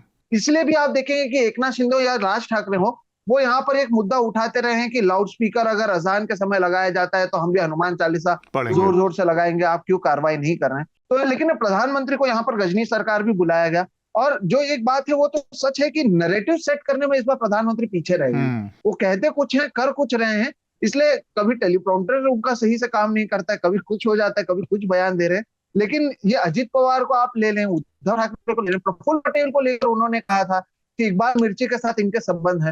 अब प्रफुल्ल पटेल उन्हीं के पार्टी में आ गए हैं। छगन भुजबल को लेकर उन्होंने कहा था। तो जितने लोगों के खिलाफ प्रधानमंत्री ने कहा है उन्हें अपने साथ में लिया है। तो हिंदू कहते कुछ और करते कुछ। शार्दुल, बहुत छोटी सी 2-3 बात। एक तो ये बात सही है, प्रधानमंत्री इन चुनावों का कथानक तय नहीं कर पा रहे। हर बार उनकी खासियत, आप 2001-2 के चुनावों से देख लें, वो जो बयान देते थे उसके चारों तरफ फिर बात होती रहती थी। इस बार वो कंट्रोल नहीं कर पा रहे उसे। तो अब दूसरा ये है कि जो आपने कहा कि प्रधानमंत्री ऐसा कह देते हैं, तो हमारी तरफ तो आपको भी पता होगा, बहुत मज़ेदार वो एक कहावत सी चलती है कि कहने में क्या हर्ज है, कहा तो कुछ भी जा सकता है, उसमें कोई दिक्कत थोड़ी है। हमारी तरफ तो चलता है, लोग आराम से लपेट देते हैं, उसे कोई नहीं है। अब लोकतंत्र है, बड़ा है, जो उन्होंने बात कही, लेकिन मेरे दिमाग में आता है लोकतंत्र बड़ा जरूर है, हर नेता है जो है वो सारा उल्टा खड़ा है, इनके अंदर किसी के कुछ जाता नहीं है। प्रधानमंत्री की कमी इस बार यही है कि वो नैरेटिव कंट्रोल नहीं कर पा रहे, और इसलिए वो होता क्या है, जब व्यक्ति थोड़ा सा असहज होता है ना, तो वो अपनी इंटरनल डिफ़ॉल्ट सेटिंग पे जाता है, और इंटरनल डिफ़ॉल्ट सेटिंग प्रधानमंत्री की है हिंदू मुसलमान। लेकिन फिर वो उसे ठीक करने की कोशिश करते हैं। कई बार बड़ी सोफिस्टिकेटेड भाषा में कहते हैं बैक टू बेसिक्स, तो बेसिक पे भी चले जाते हैं लोग कई बार। बेसिक वही है। देखिए ऐसा है ना, इन्हें समझना चाहिए, महान नेताओं को जो इतिहास में दर्द हो चुके हैं कि पब्लिक कल नहीं पैदा हुई, हाँ ठीक, ये बात ठीक है, आप बड़े नेता, पर ऐसा भी नहीं है कि यहाँ सब लोग। मीडिया वाले उससे एंगल से थोड़ा सा एक सबसे बातचीत कर लेते हैं। प्रधानमंत्री का जो बयान आया, उन्होंने कहा कि मीडिया न्यूट्रल नहीं है। अव्वल तो एक तरफ वो ये मैसेज देने की कोशिश कर रहे हैं केवल भारत में नहीं पूरी दुनिया में कि वो he is on स्प्री of interviews. अब उसमें फिक्स इंटरव्यू कहें, पीएमओ से क्वेश्चन पास हो रहा है, वीडियो उसका खुद ही प्रीव्यू कर रहे हैं, रिलीज़ कर रहे हैं, वॉट, वो तो स्पेकुलेशन है जिसके हमारे पास सबूत नहीं, तो उसमें हम जा भी नहीं रहे हैं, ये सब कहानियाँ हैं। लेकिन वो एक संदेश देना चाह रहे हैं कि वो तो मीडिया के लिए बहुत ओपन है और वो मीडिया से खूब धड़ल्ले से बात कर रहे हैं। अब तक उन्होंने 20, 25, 30 इंटरव्यू दे दिए। दूसरी तरफ ये कहना कि वो प्रेस कॉन्फ्रेंस इसलिए 10 सालों से नहीं करते क्योंकि मीडिया न्यूट्रल नहीं है। अब इस दो विरोधाभासी बातों में आप कौन सी बात को पकड़ के कौन सी बात पर यकीन करेंगे? अगर मीडिया न्यूट्रल नहीं भी है तो अगर इतने सारे लोगों को आपको लगता है कि आप दे सकते हैं, वो आपके भरोसे के लोग हैं, 2-4, एक इतने बड़े देश का प्रधानमंत्री, एक इतने बड़े लोकतांत्रिक देश का आदमी जो लोकतांत्रिक तरीके से चुन के आया है, वो 4, 6, 10, 20 नॉन न्यूट्रल लोगों को से भी बातचीत क्यों नहीं कर सकता? आलोचकों से भी अपने बात क्यों नहीं कर सकता 10 साल में? ये बात कहना एक प्रधानमंत्री का उसको किसी अच्छी लाइट में, किसी महानता के पायदान पर नहीं बैठाता, कोई अपर पेडेस्टल पे नहीं ले जाता, आपको बहुत ओछा और छोटा आदमी साबित करता है। मीडिया के उस पे प्रधानमंत्री के इस बयान पर सर, हाँ, आपने देखा, आपको क्या लगा कि प्रधानमंत्री की इस तरह से मीडिया को कैटेगराइज करना? ये तो नार्सिसिस्ट जो होते हैं बस वही इस टाइप से बोलते हैं। मतलब कि ऑब्वियसली वो he is afraid of media. पिछले 9-10 साल में उन्होंने नहीं किया है। और एक पीछे एक इनफैक्ट जब वो सीएम थे गुजरात के, तब भी वो एक बीबीसी को दे रहे थे, तो बीबीसी ने एक टफ क्वेश्चन पूछा तो उन्होंने बीबीसी से वहाँ से भी उठ के चले गए थे। तो वो दर्शाता है कि मीडिया जब तक लाइन में है, ट्यून में है उनके साथ, उनकी धारणा के साथ, उनका जो कॉन्सेप्ट है नेशनलिज्म उसके साथ, ठीक है, और नेशन में कौन कौन आगे पीछे है, वो जो भी उनकी ओपिनियन है उसके साथ अगर मीडिया है तो उसको बिठा के और उसको भी पूरा सेंसर करते हुए इंटरव्यू देंगे या बात करेंगे। मतलब कि पूरा का पूरा एक स्क्रिप्टेड, जितनी भी बात होती है स्क्रिप्टेड बात होती है। बिल्कुल। कहीं अगर छोटा मोटा क्वेश्चन हमको लगता भी है कि वो थोड़ा सा उनके अगेंस्ट जा रहा है, तो आप वहाँ पे उनकी बौखलाहट देख सकते हैं। जैसे मैं आप आज जो बात कर रहे हैं, आज जो एक वीडियो वायरल हो रहा है जिसमें उनसे ये पूछ लिया गया कि इक्वलिटी बढ़ रही है, वेल्थ की इक्वलिटी बढ़ रही है, गरीब हो रहा है और लोगों का इनइक्वालिटी, वेल्थ की इनइक्वालिटी बहुत ज़्यादा है। उस पर उनके पास कोई जवाब नहीं था, बस सिर्फ ये कहना कि आप क्या चाहते हैं कि सारे लोग गरीब हो, और उसके बाद वो क्या कह रहे हैं आपको कुछ समझ में नहीं आएगा। तो अचानक से वो ब्लबर करना और ये सब कुछ बात समझ में नहीं आती। मीडिया वाले पर स्मिता ने तो काफ़ी कहा। स्मिता, आपको कुछ जोड़ना है इस पे, मीडिया के रोल पे? नहीं, मैं 2 चीजें जोड़ना चाह रही थी। एक, इसके पहले जो आप लोग बात कर रहे थे ना नैरेटिव को लेकर, एक मुझे लग रहा है कि देखिए इस बार के चुनाव में वो 2019 के पुलवामा बालाकोट जैसा एक नैरेटिव नहीं है। और राम मंदिर का जो मुद्दा है वो ओवर आर्चिंग मुद्दा है। राम मंदिर का मुद्दा वो मुद्दा नहीं है जो बिल्कुल जो है बीजेपी को लग रहा है कि जिससे एकदम हर जगह जो है उन पर पीक भी हो रखी थी या जहां पर एडवांटेज भी है वो पूरी तरह से गेन कर रहा है। तो इसीलिए एक तो नए नए मुद्दों की तलाश चल रही है। दूसरा, जहां तक देखिए मीडिया का जो सवाल है, एक तो प्रधानमंत्री सर्टिफिकेशन दे रहे हैं कि मीडिया न्यूट्रल है नहीं है, ये तो अजीब बात है ही। अगर मीडिया न्यूट्रल नहीं भी है, आप दुनिया की सबसे बड़ी लोकतंत्र हैं, उसके आप चुने हुए आप वजीर आजम हैं। आप दुनिया भर में जाकर आप वेस्टर्न कंट्रीज के साथ में आप शोल्डर टू शोल्डर खड़े होकर, अभी G7 शिखर वार्ता के लिए भी आपके पास न्योता आ रखा है। अगर आप तीसरी बार प्रधानमंत्री बनकर आते हैं तो 4 जून को नतीजे आएंगे। कुछ ही दिनों बाद 13 से 15 जून आप इटली में G7 समिट में आप शिरकत कर रहे होंगे, जहां ह्यूमन राइट्स प्रिंसिपल्स और प्रेस की अधिकारों को लेकर बड़े बड़े डिक्लेरेशन होंगे जिनको आप साइन कर रहे होंगे। तो इन सब के मद्देनजर दुनिया के जितने भी इस तरह के डेमोक्रेसीज हैं, जो नेता, क्या वो सिर्फ फ्रेंडली प्रेस के सामने आकर सवालों के जवाब देते हैं? डोनाल्ड ट्रंप जैसा नेता जो इतना कॉन्फ्रंटेशनल है, जो ऑल्टरनेट ट्रूथ की दुनिया में रहता है, जो लगातार स्ट्रेट लाइज बोलता है, वो शख्स भी आकर अपनी जो प्रेस उनके साथ ट्रैवल करती है बाकायदा एयरफोर्स 1 में, वो प्रेस उनको इतनी ज्यादा टफ क्वेश्चंस पूछती है, वो प्रेस उनको बख्शती नहीं है। हाँ और डोनाल्ड ट्रंप ये नहीं कहते कि ये हॉस्टाइल प्रेस है तो मैं सवालों के जवाब नहीं दूंगा। Press is not supposed to be friendly to begin with. Press is supposed to ask questions to those who are in the positions of authority and other people who are in the highest position.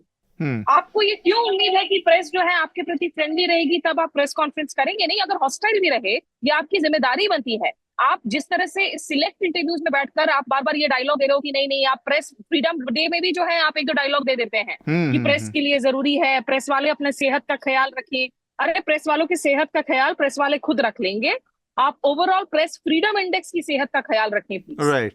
आप सवालों के जवाब दीजिए। आप धुरंधर अगर खिलाड़ी हैं जो आप हैं, आप ऑरेटर हैं, तो आपको ये जो हिचकिचाहट है कि भाई प्रेस अगर आपके नजर में न्यूट्रल नजर आया तब आप प्रेस कॉन्फ्रेंस करेंगे, तो ये तो माखौल उड़ाना है ना। और फिर आप कहेंगे कि जो वेस्टर्न कंट्रीज हमारे लिए प्रेस फ्रीडम इंडेक्स कर रही है वो गलत है, हमारी थिंक टैंक्स खुद बनाएंगी अपनी इंडेक्स। तो भाई यही वजह है जिसकी वजह से डाउनस्लाइड्स हो रहे हैं आपकी दुनिया भर के रैंकिंग में। बिल्कुल। प्रधानमंत्री के अब एक बयान के ऊपर हमने बात किया कि कैसे उन्होंने कल कुछ और बयान दिया था, आज फिर उन्होंने कहा जो हिंदू मुसलमान वाली बात है। प्रेस से के वाले बयान को भी आप एक पर्सपेक्टिव में देखिए, फिर आपको समझ में आएगा कि एक साथ 180 डिग्री वाली बातें करना दो अलग अलग मौक़ों पर, वो मतलब पॉलिटिक्स का हिस्सा है क्या है। प्रधानमंत्री इसको हमेशा मतलब साबित करते हैं। आप बहुत पुरानी एक वीडियो है, अगर देखें आप, उस समय एबीपी न्यूज़ मेरे ख्याल से स्टार न्यूज़ हुआ करता था। प्रधानमंत्री उस समय प्रधानमंत्री नहीं थे, वो गुजरात के मुख्यमंत्री थे और प्रधानमंत्री पद के कैंपेन में दावेदार बन चुके थे। साजिद जमा उस समय एबीपी न्यूज़ या उस समय स्टार न्यूज़ रहा होगा या एबीपी न्यूज़ ही रहा होगा, उसका उससे बातचीत कर रहा है और प्रेस पर बहुत कैटेगोरिकली उनकी बात है। आप कैसी बात कर रहे हैं? जिस देश का मीडिया सवाल नहीं पूछेगा वो उस देश का मीडिया रहने का फ़ायदा क्या? मैं सिर्फ और सिर्फ ये चाहता हूँ कि देश का मीडिया ऐसा हो जो आलोचना करे, जो सवाल पूछे। और तो एक बहुत ब्रॉड लाइन में उन्होंने इतनी डेमोक्रेटिक तरीके से प्रेस की वो की, और फिर उनके इस बयान को देखे कि प्रेस से तो मैं बात ही नहीं करना चाहता क्योंकि ये न्यूट्रल नहीं है। ये दोनों दूसरा अतुल, आप उस बयान को भी याद करें जो बीबीसी डॉक्यूमेंट्री में जिस क्लिप को यूज किया गया, जहां उनको जर्नलिस्ट पूछते हैं कि what is it that you could have done differently और यू कुड हैव हैंडल्ड, उन्होंने कहा कि I couldn't control the press, I could have managed the press. बिल्कुल। तो ये कॉन्ट्रडिक्शंस हैं आपकी प्रेस को लेकर। तो आप ये जो चीज कहते हैं, एक तरफ आप एकदम से जो लोग लेटे हुए हैं उनके साथ बात कर रहे हैं और ये सेंस देने की कोशिश कर रहे हैं कि आप मीडिया से इंटरेक्ट करें, तो आप फिर वो मत कीजिए दिखावा जो आप कर रहे हैं, 4-4 5-5 लोगों को बिठा के और ये सब स्क्रिप्टेड इंटरव्यूज हो रहे हैं। और दूसरी तरफ आप इतना आपके अंदर इनग्रेन्ड वो मीडिया से वो दिखती है, झुंझलाहट दिखती है या उससे एक किस्म का नफरत दिखती है, उससे फिर उस दिखावे से बचने की ज़रूरत है। बचिए आप। सोहित, आपका क्या आकलन है इस पर? आखिरी कॉमेंट सबसे लेके और फिर हम। जी देखिए, प्रधानमंत्री कहते हैं कि मीडिया न्यूट्रल नहीं है और फिर वो सुधीर चौधरी और अर्नब गोस्वामी को इंटरव्यू देते हैं, तो आप समझ ही सकते हैं कि प्रधानमंत्री ये देश में कितने न्यूट्रल, उनके लिए न्यूट्रल का शब्द क्या है। अभी आपको मैं एक मजेदार शब्द दिखाता हूँ। जैसे कि मेरे पिताजी उस दिन जब टीवी देख रहे थे तो उन्होंने कहा, यार तुम लोग कहते हो कि प्रधानमंत्री बात नहीं करते, ये देखो ये तो रास्ते पर रोक कर लोग गाड़ी पर चढ़कर प्रधानमंत्री से बयान ले रहे हैं। तो लोगों के सामने अब एक नया पर्सपेक्टिव जो तैयार करने की वो कोशिश कर रहे हैं कि प्रेस कॉन्फ्रेंस नहीं करते, वो तो सड़कों पर आकर भी मीडिया से बात कर रहे हैं। फिर उनको समझाना पड़ा कि नहीं नहीं, ये सारी चीजें पहले से तय होती हैं। तो मुंबई में भी आकर प्रेस एबीपी को उन्होंने मुंबई के रोड शो में जो यहाँ पर ये दिया इंटरव्यू, ये कोई मुंबई का रिपोर्टर नहीं था।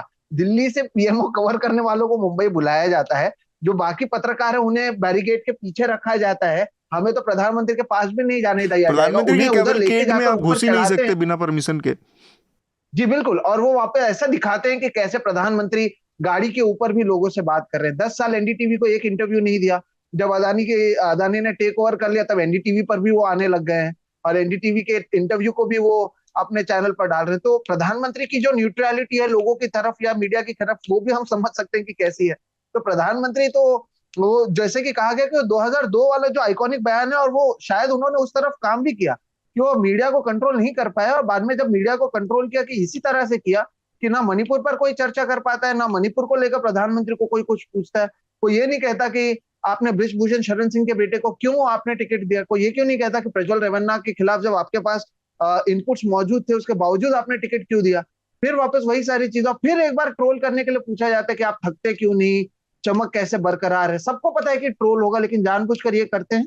और फिर सोशल मीडिया पर वही सारी चर्चा होती है। मुझे लगता है कुछ एंकर्स को पसंद भी आता है कि कुछ लोग ठीक ट्रोल कर बात। रहे हैं और वो उस पर चर्चा जारी है। शार्दुल, देखिए, ये बात व्यक्तिगत जीवन में भी बहुत बार लोग पूछते हैं कि आप न्यूट्रल नहीं रहते, तो ये बात मुझे नहीं लगता कि ज्ञान की जनता में कमी है, लेकिन फिर भी मीडिया का काम न्यूट्रल रहना नहीं है सरकार और विपक्ष के प्रति। मीडिया का काम है, सरकार जिसके पास सारी ताकत है, केवल एक हमारे पास ले दे के ताकत है, तो वो सवाल पूछने की, बस।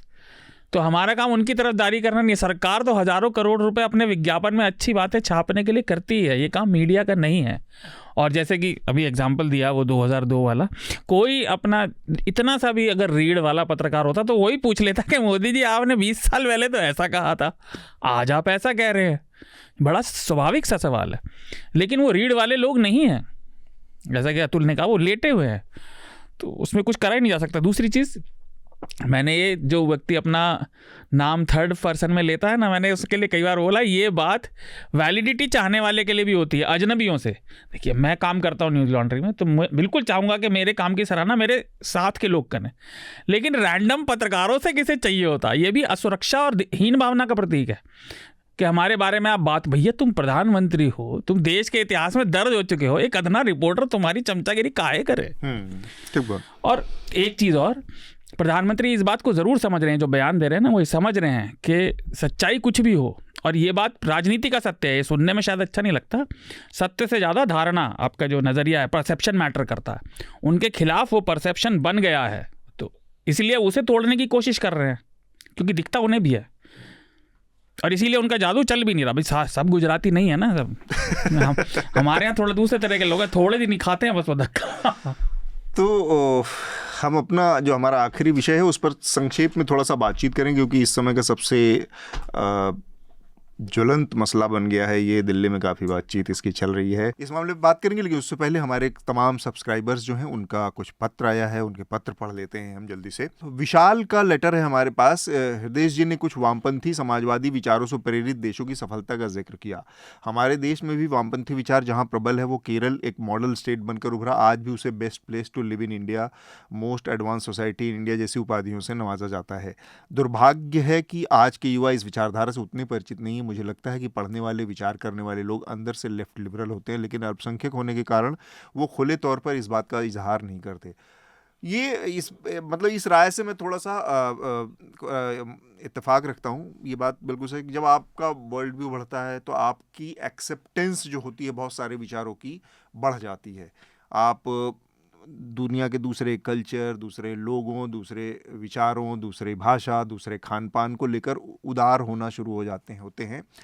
बनिस्बत आप बहुत कम, बहुत लिमिटेड जियोग्राफिकल और उसमें रहते हैं, तो एक बड़ी समस्या आती है कि आपके अंदर इस चीज़ की भावना बहुत रूढ़ी के तौर पर जमी रहती है कि आपकी जाति बहुत श्रेष्ठ है, आपका जो इलाका है बहुत श्रेष्ठ है, आपका परिवार जो है बाकियों से श्रेष्ठ है। तो ये जो श्रेष्ठता बोध है, ये आपको कंजर्वेटिव और उस तरफ ले जाता है, और आपका वर्ल्ड व्यू बढ़ने से आपके अंदर उस बाकी चीज़ों की एक्सेप्टेंस बढ़ती है, बनिस्बत की एक जगह पर बहुत केंद्रित, सीमित उसमें रहने वालों की एक्सेप्टेंस की पावर बहुत कम होती है, वो दूसरे को जल्दी एक्सेप्ट नहीं कर पाते। तो ये इस लिहाज से मैं मानता हूँ कि आप विशाल की बात सही है।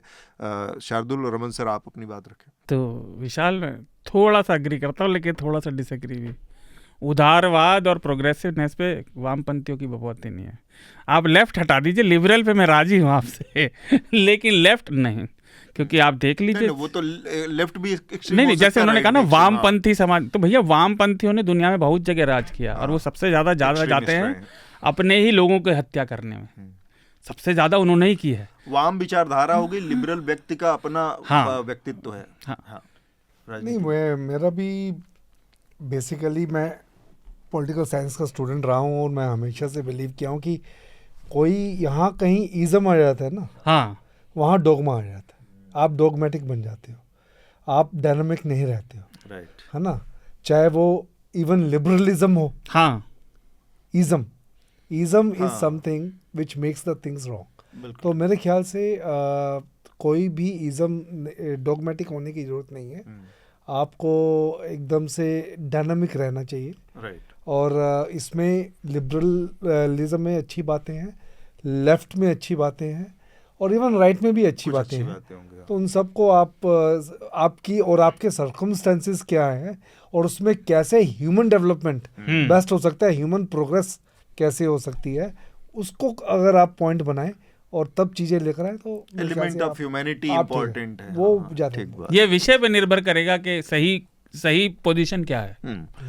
मेहुल का पत्र है। नमस्ते एनएल टीम, भारतीय चुनाव पर आपकी सभी ज़मीनी रिपोर्ट्स मुझे बहुत पसंद आई। हृदय को उत्तराखंड और उसके आसपास के हाल के जंगल की आग पर रिपोर्टिंग करने के लिए विशेष धन्यवाद। पर्यावरणीय आपदाओं पर आपकी अन्य रिपोर्टों की तरह ही इससे भी मैं प्रभावित हुआ। हृदय के लिए एक प्रश्न, जब वह उपलब्ध हों, क्या उत्तराखंड में स्थानीय समुदायों में चुनिंदा आग लगाकर बड़ी आग को रोकने की परंपरा थी, जैसे कि ऑस्ट्रेलिया में आदिवासी समुदाय करते हैं?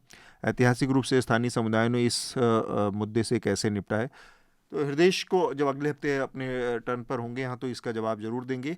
और बड़ी मज़ेदार बात है कि जो अगली स्टोरी आने वाली है उसमें ये जो कंट्रोल्ड फायर है उस पर ही बात होगी। तो आपको वो समझने की हृदय की अगली स्टोरी कि हाँ, कैसे ये पहाड़, उत्तराखंड और पहाड़ के जंगलों में भी इसका इस्तेमाल होता है कि लिमिटेड उसको फायर लगाकर और बड़ी आग को रोका जाता है। तो इस पर बात होगी, हृदय और विस्तार से आपको बताएंगे। अब हम अपने अगले विषय की तरफ बढ़ते हैं। स्वाति मालीवाल, जो कि दिल्ली की महिला आयोग की अध्यक्ष हैं और राज्यसभा सदस्य हैं, उनका विवाद हुआ मुख्यमंत्री अरविंद केजरीवाल के आवास पर।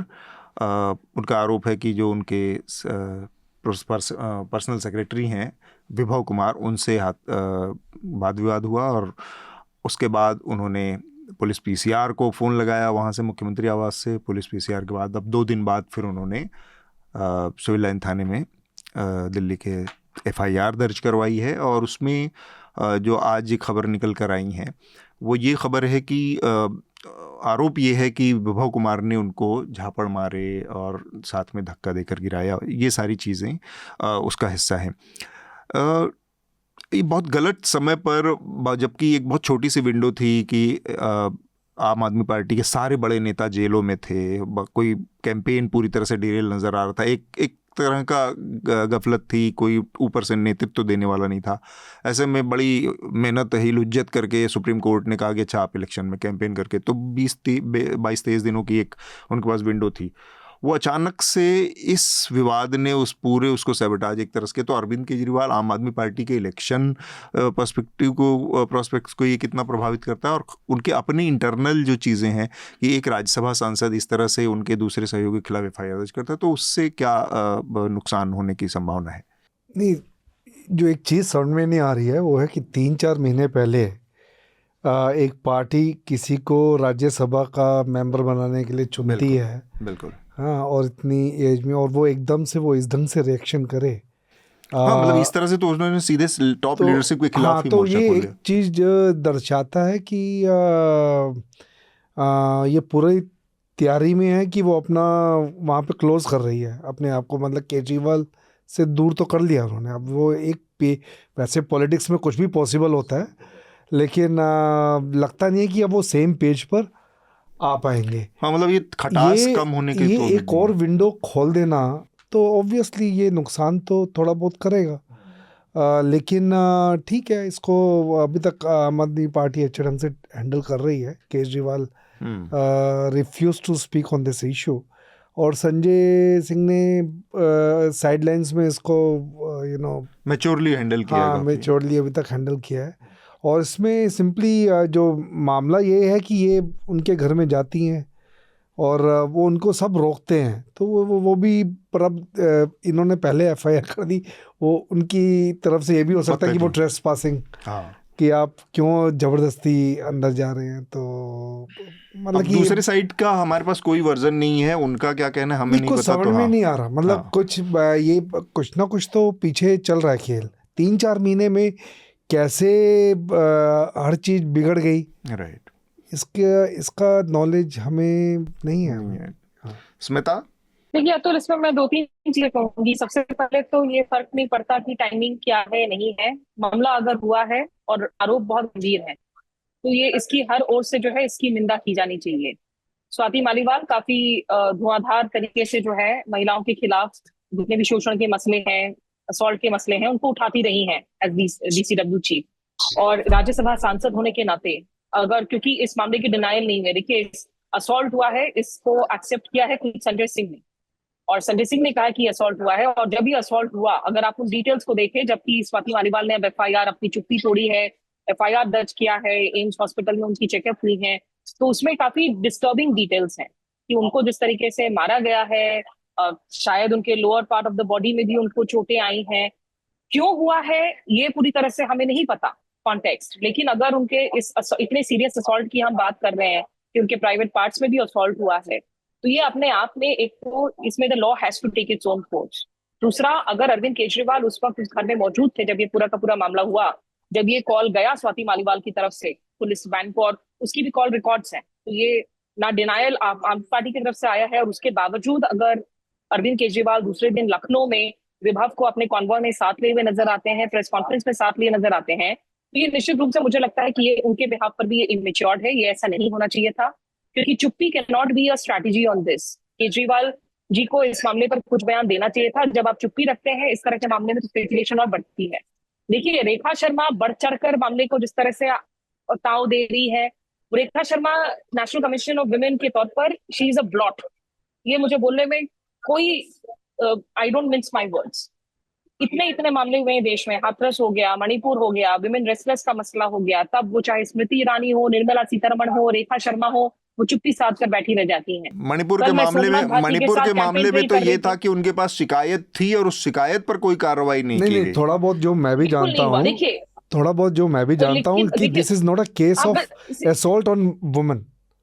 ये मतलब कि अभी से अगर हम ये भी धारणा इसमें बना लें कि ये एक असॉल्ट है वुमेन के ऊपर, वो भी गलत होगा। वो अब ठीक है, मैं इसलिए कह रही हूँ क्योंकि अगर फिजिकल असॉल्ट हुआ है तो इट इज एन असॉल्ट। अगर is it may be a personal reason, I am saying I don't know the reason, but the point is if it's an assault, it's an assault, it's a criminal act, the law has to take its own course, right. And I know the police is under ministry of home affairs.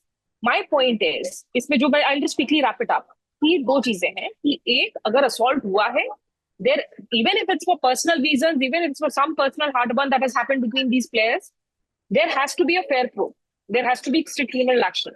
दूसरा, ये जो हम लोगों की mentality है ना, हर बार two wrongs make a right वाली जो एटीट्यूड है, कल सोमनाथ भारती को मैं पूछ रही थी इसके बारे में, तब तक इनफैक्ट चुप्पी नहीं तोड़ी थी स्वाति मालीवाल ने, तो सोमनाथ भारती ने भी यही जिक्र किया कि देखिए प्रज्वल रवन्ना के मामले में एनडीए का कोई रिएक्शन नहीं आया है, Manipur, which are all fair questions.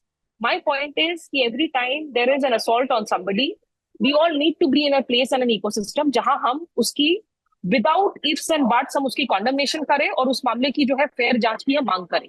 वो प्रज्वल रवन्ना का मामला हो, वो मणिपुर का मामला हो, वो महिला रेसलर्स का मामला हो, या फिर वो एक महिला सांसद पर भले ही निजी वजह से हो, बट अगर असॉल्ट हुआ है और असॉल्ट सीरियस है तो ये अपने आप में एक गंभीर मामला है। मुझे लगता है कि इसमें मुख्यमंत्री जितनी लंबी चुप्पी साधे रहेंगे उतना ज्यादा उनके लिए मसला। मुझे लगता है कि इससे कोई डिसएग्री नहीं करता है, पर वो असॉल्ट हुआ है कि नहीं ये अभी दूसरी साइड से एकदम ही नहीं पता है। आप पर इसको डिनाई नहीं किया ना अतुल, उन्होंने एक्सेप्ट किया, एग्जैक्टली दूसरी साइड ने डिनाई नहीं किया है, हाँ, तो फिर तो संजय सिंह ने प्रेस डिनाइल मांगेंगे ना हम उससे, या तो डिनाइल कर देते फिर आकर कि नहीं हुआ है। नहीं डिनाई नहीं, वो संजय सिंह ने जो मुझे पता चला कि वो संजय सिंह ने जो बयान दिया वो बेसिकली इसी के लिए दिया कि भाई अभी इलेक्शन चल रहे हैं, तो अगर तुम इतना चाहती हो कि हम उसको वैभव को हम क्रिटिसाइज करें तो हम ये बोल देते हैं, तो उन्होंने इस ढंग से बोला है। अगर जो बोल रहे हैं अगर असोल्ट हुआ है, obviously law should take its own course, वो है, but we should not make धारणा, ये धारणाएं नहीं बनानी। हम भी जब हम कमेंट कर रहे हैं तो हम ये धारणा नहीं बना सकते हैं कि असोल्ट हुआ है। और इवन जो संजय सिंह ने जो जो पैरेलल्स जो ड्रॉ करते हैं, यस, ऐसे ही स्थिति में अगर ऐसा कुछ हुआ है तो ऑब्वियसली इस केस को अलग से एड्रेस करना चाहिए।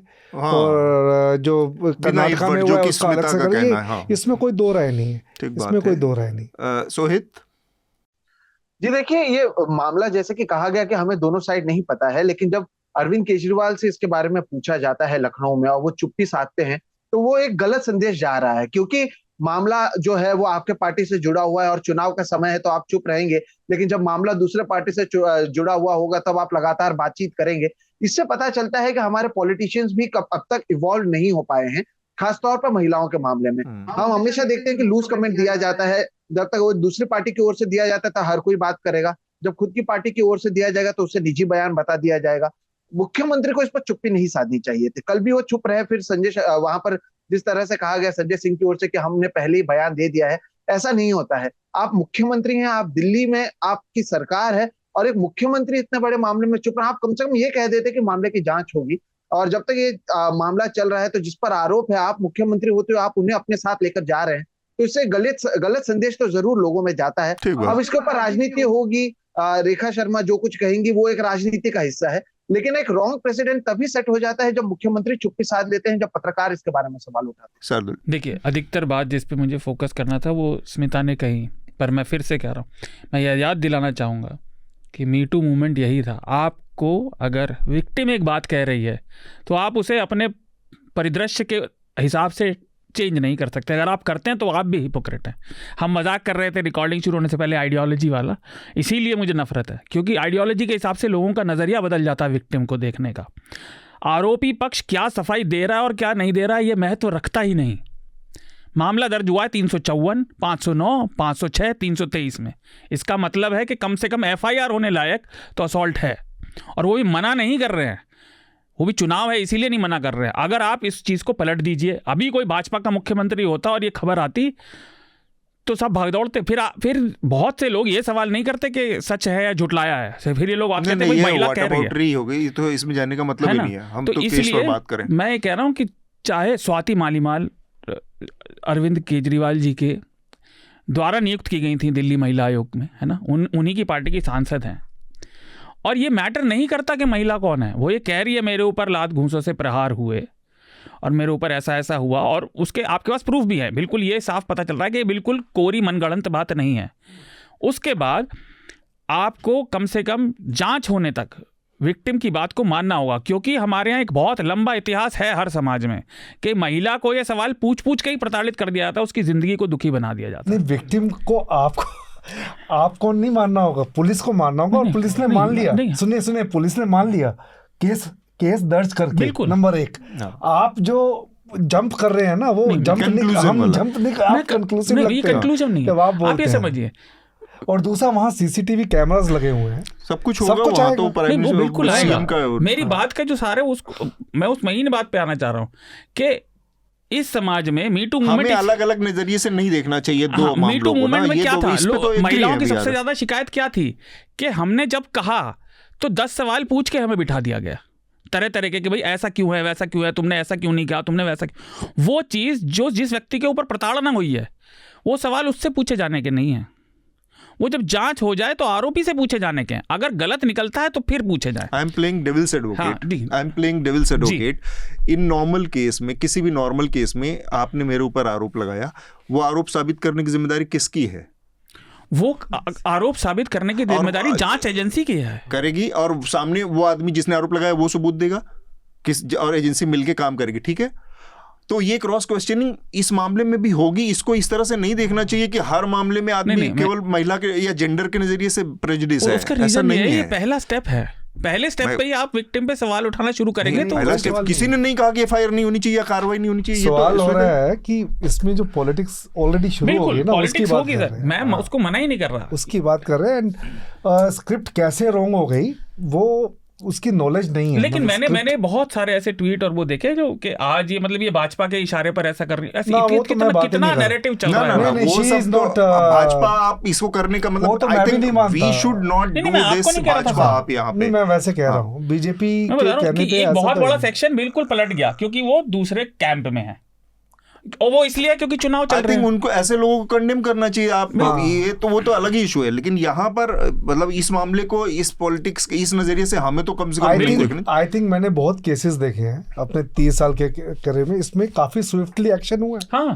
तो ठीक है, अल्टीमेटली तो अतुल देखिए, मैं याद दिलाना चाहूंगी जब मीटू के पूरे मामले हुए, MJ अकबर जब घिरे थे, सुषमा स्वराज को मैंने डोर स्टेप किया था कि जवाहरलाल नेहरू भवन में प्रेस कॉन्फ्रेंस के बाद में, वहां मैंने उनसे पूछा था कि बतौर विदेश मंत्री आपके जूनियर मिनिस्टर पे इतने चार्जेस लगे हैं, आप एक महिला मंत्री हैं, क्या कम से कम एक इंटरनल प्रोब होगी, इस मामले को गंभीरता से लिया जाएगा? उन्होंने जवाब नहीं दिया and that was a wrong strategy. Point is कि काफी बार लोगों को लगता है कि ambiguity can be a strategy, silence can be a strategy, लेकिन अगर केजरीवाल जी लखनऊ में एक प्रेस कॉन्फ्रेंस के दौरान, जिस प्रेस कॉन्फ्रेंस में विभव वही शख्स मौजूद है उनके साथ में जो उनका खासम खास भी है, जब अरविंद केजरीवाल जेल में थे तो जो 3 या 4 लोगों से वो मुलाकात की जो उनकी सूची है उसमें विभव का नाम शामिल है कि वो उनके क्लोज एड है। मैं फिर कह रही हूँ कि किस वजह से हुआ है मुझे नहीं पता, this could be a personal reason, तमाम तरीके के इस पर स्पेकुलेशन है, बट इसमें the minimum that we can say is that we have taken note and the law will take its own fair, course. बिल्कुल फेयर प्रूफ तो इस पर तो किसी को वही नहीं है, वो तो होना ही चाहिए। अब आप आरोप लगा है तो वो होनी चाहिए। उसके बाद की चीजों पर ना उसमें ये बहुत महीन मामला है और इस बात से मैं बिल्कुल अग्री करता हूं कि स्वाति मालीवाल के केस को जिस तत्परता से प्रशासन ने उठाया उसका कारण यही है कि वो राजनीतिक प्रतिद्वंदी है, इसमें कोई दो राय नहीं है, उसमें तो स्विफ्टली हुआ, इसी वजह से हुआ। तो मेरे ख्याल से ये समय भी हमारा पूरा हो गया है। काफ़ी विषयों पर आज हमने बातचीत भी कर ली। आखिरी वक्त में रिकमेंडेशन की प्रक्रिया पूरी करेंगे। सबसे पहले मैं चाहूँगा स्मिता आप रिकमेंड करें।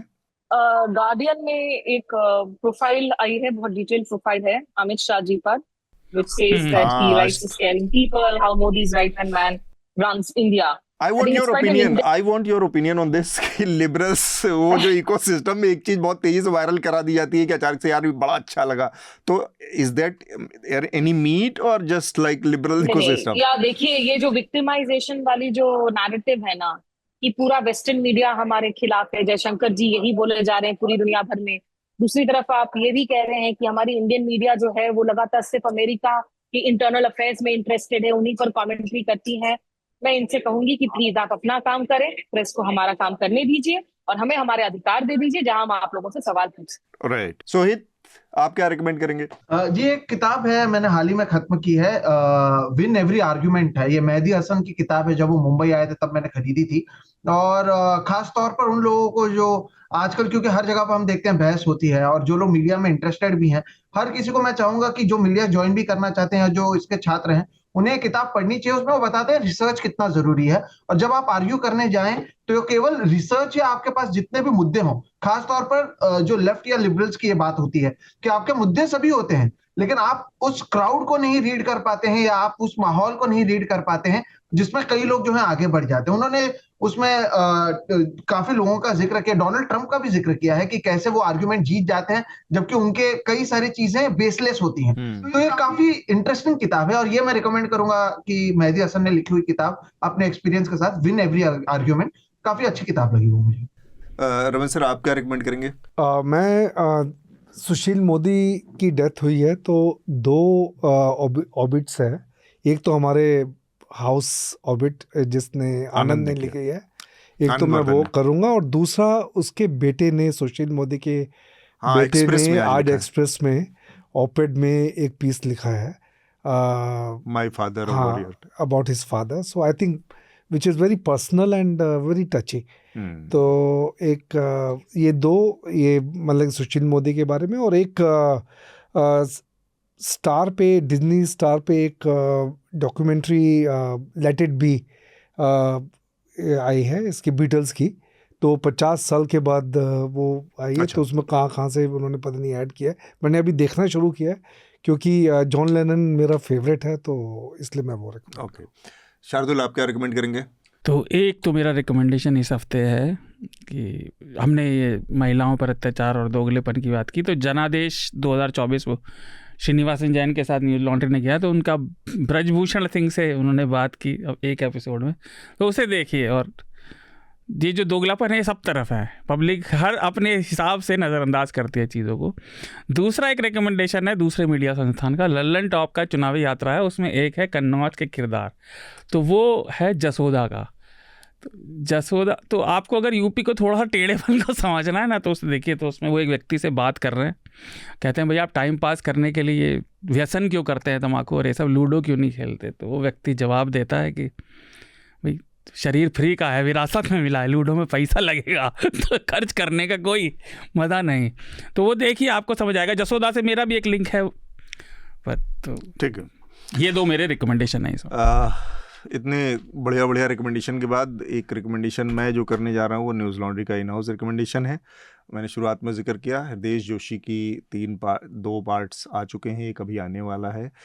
उत्तराखंड के जंगलों में जो आग लगी, कैसे उसमें प्रशासन की जो लापरवाही है, उसकी अनदेखी है, चुनावी ड्यूटी में पूरे एडमिनिस्ट्रेशन को, वन विभाग के कर्मचारियों को लगा दिया गया, और इधर जबकि पहले से पता रहता है कि ये वो सीज़न है जब आग लगती ही लगती है जंगलों में, तो इन लोगों को अलर्ट पर रखना चाहिए था, वो नहीं हुआ। इस स्टोरी के बाद फिर उसके आगे क्या हुआ, और सुप्रीम कोर्ट में अब मामला गया, उसने कॉग्निजेंस लिया है इस पूरे मामले का, तो ये स्टोरी आप देखें। इसके साथ ही हम आज की चर्चा को यहाँ पर रोकेंगे। हमारे साथ इस चर्चा में शामिल होने के लिए सोहित, स्मिता, रमन सर और शार्दुल, आप सब लोगों का बहुत बहुत शुक्रिया। Thank you. धन्यवाद। आपको उन मीडिया संस्थानों को समर्थन देना होगा जो सरकारी विज्ञापनों पर निर्भर नहीं है। न्यूज लॉन्ड्री ऐसा ही मीडिया प्लेटफॉर्म है। हम किसी से विज्ञापन नहीं लेते। न्यूज लॉन्ड्री को सब्सक्राइब करने के लिए newslaundry.com/subscription पर जाएं और अपने मन मुताबिक राशि चुनें। न्यूज लॉन्ड्री को सब्सक्राइब करें और गर्व से कहें, मेरे खर्च पर आजाद हैं खबरें।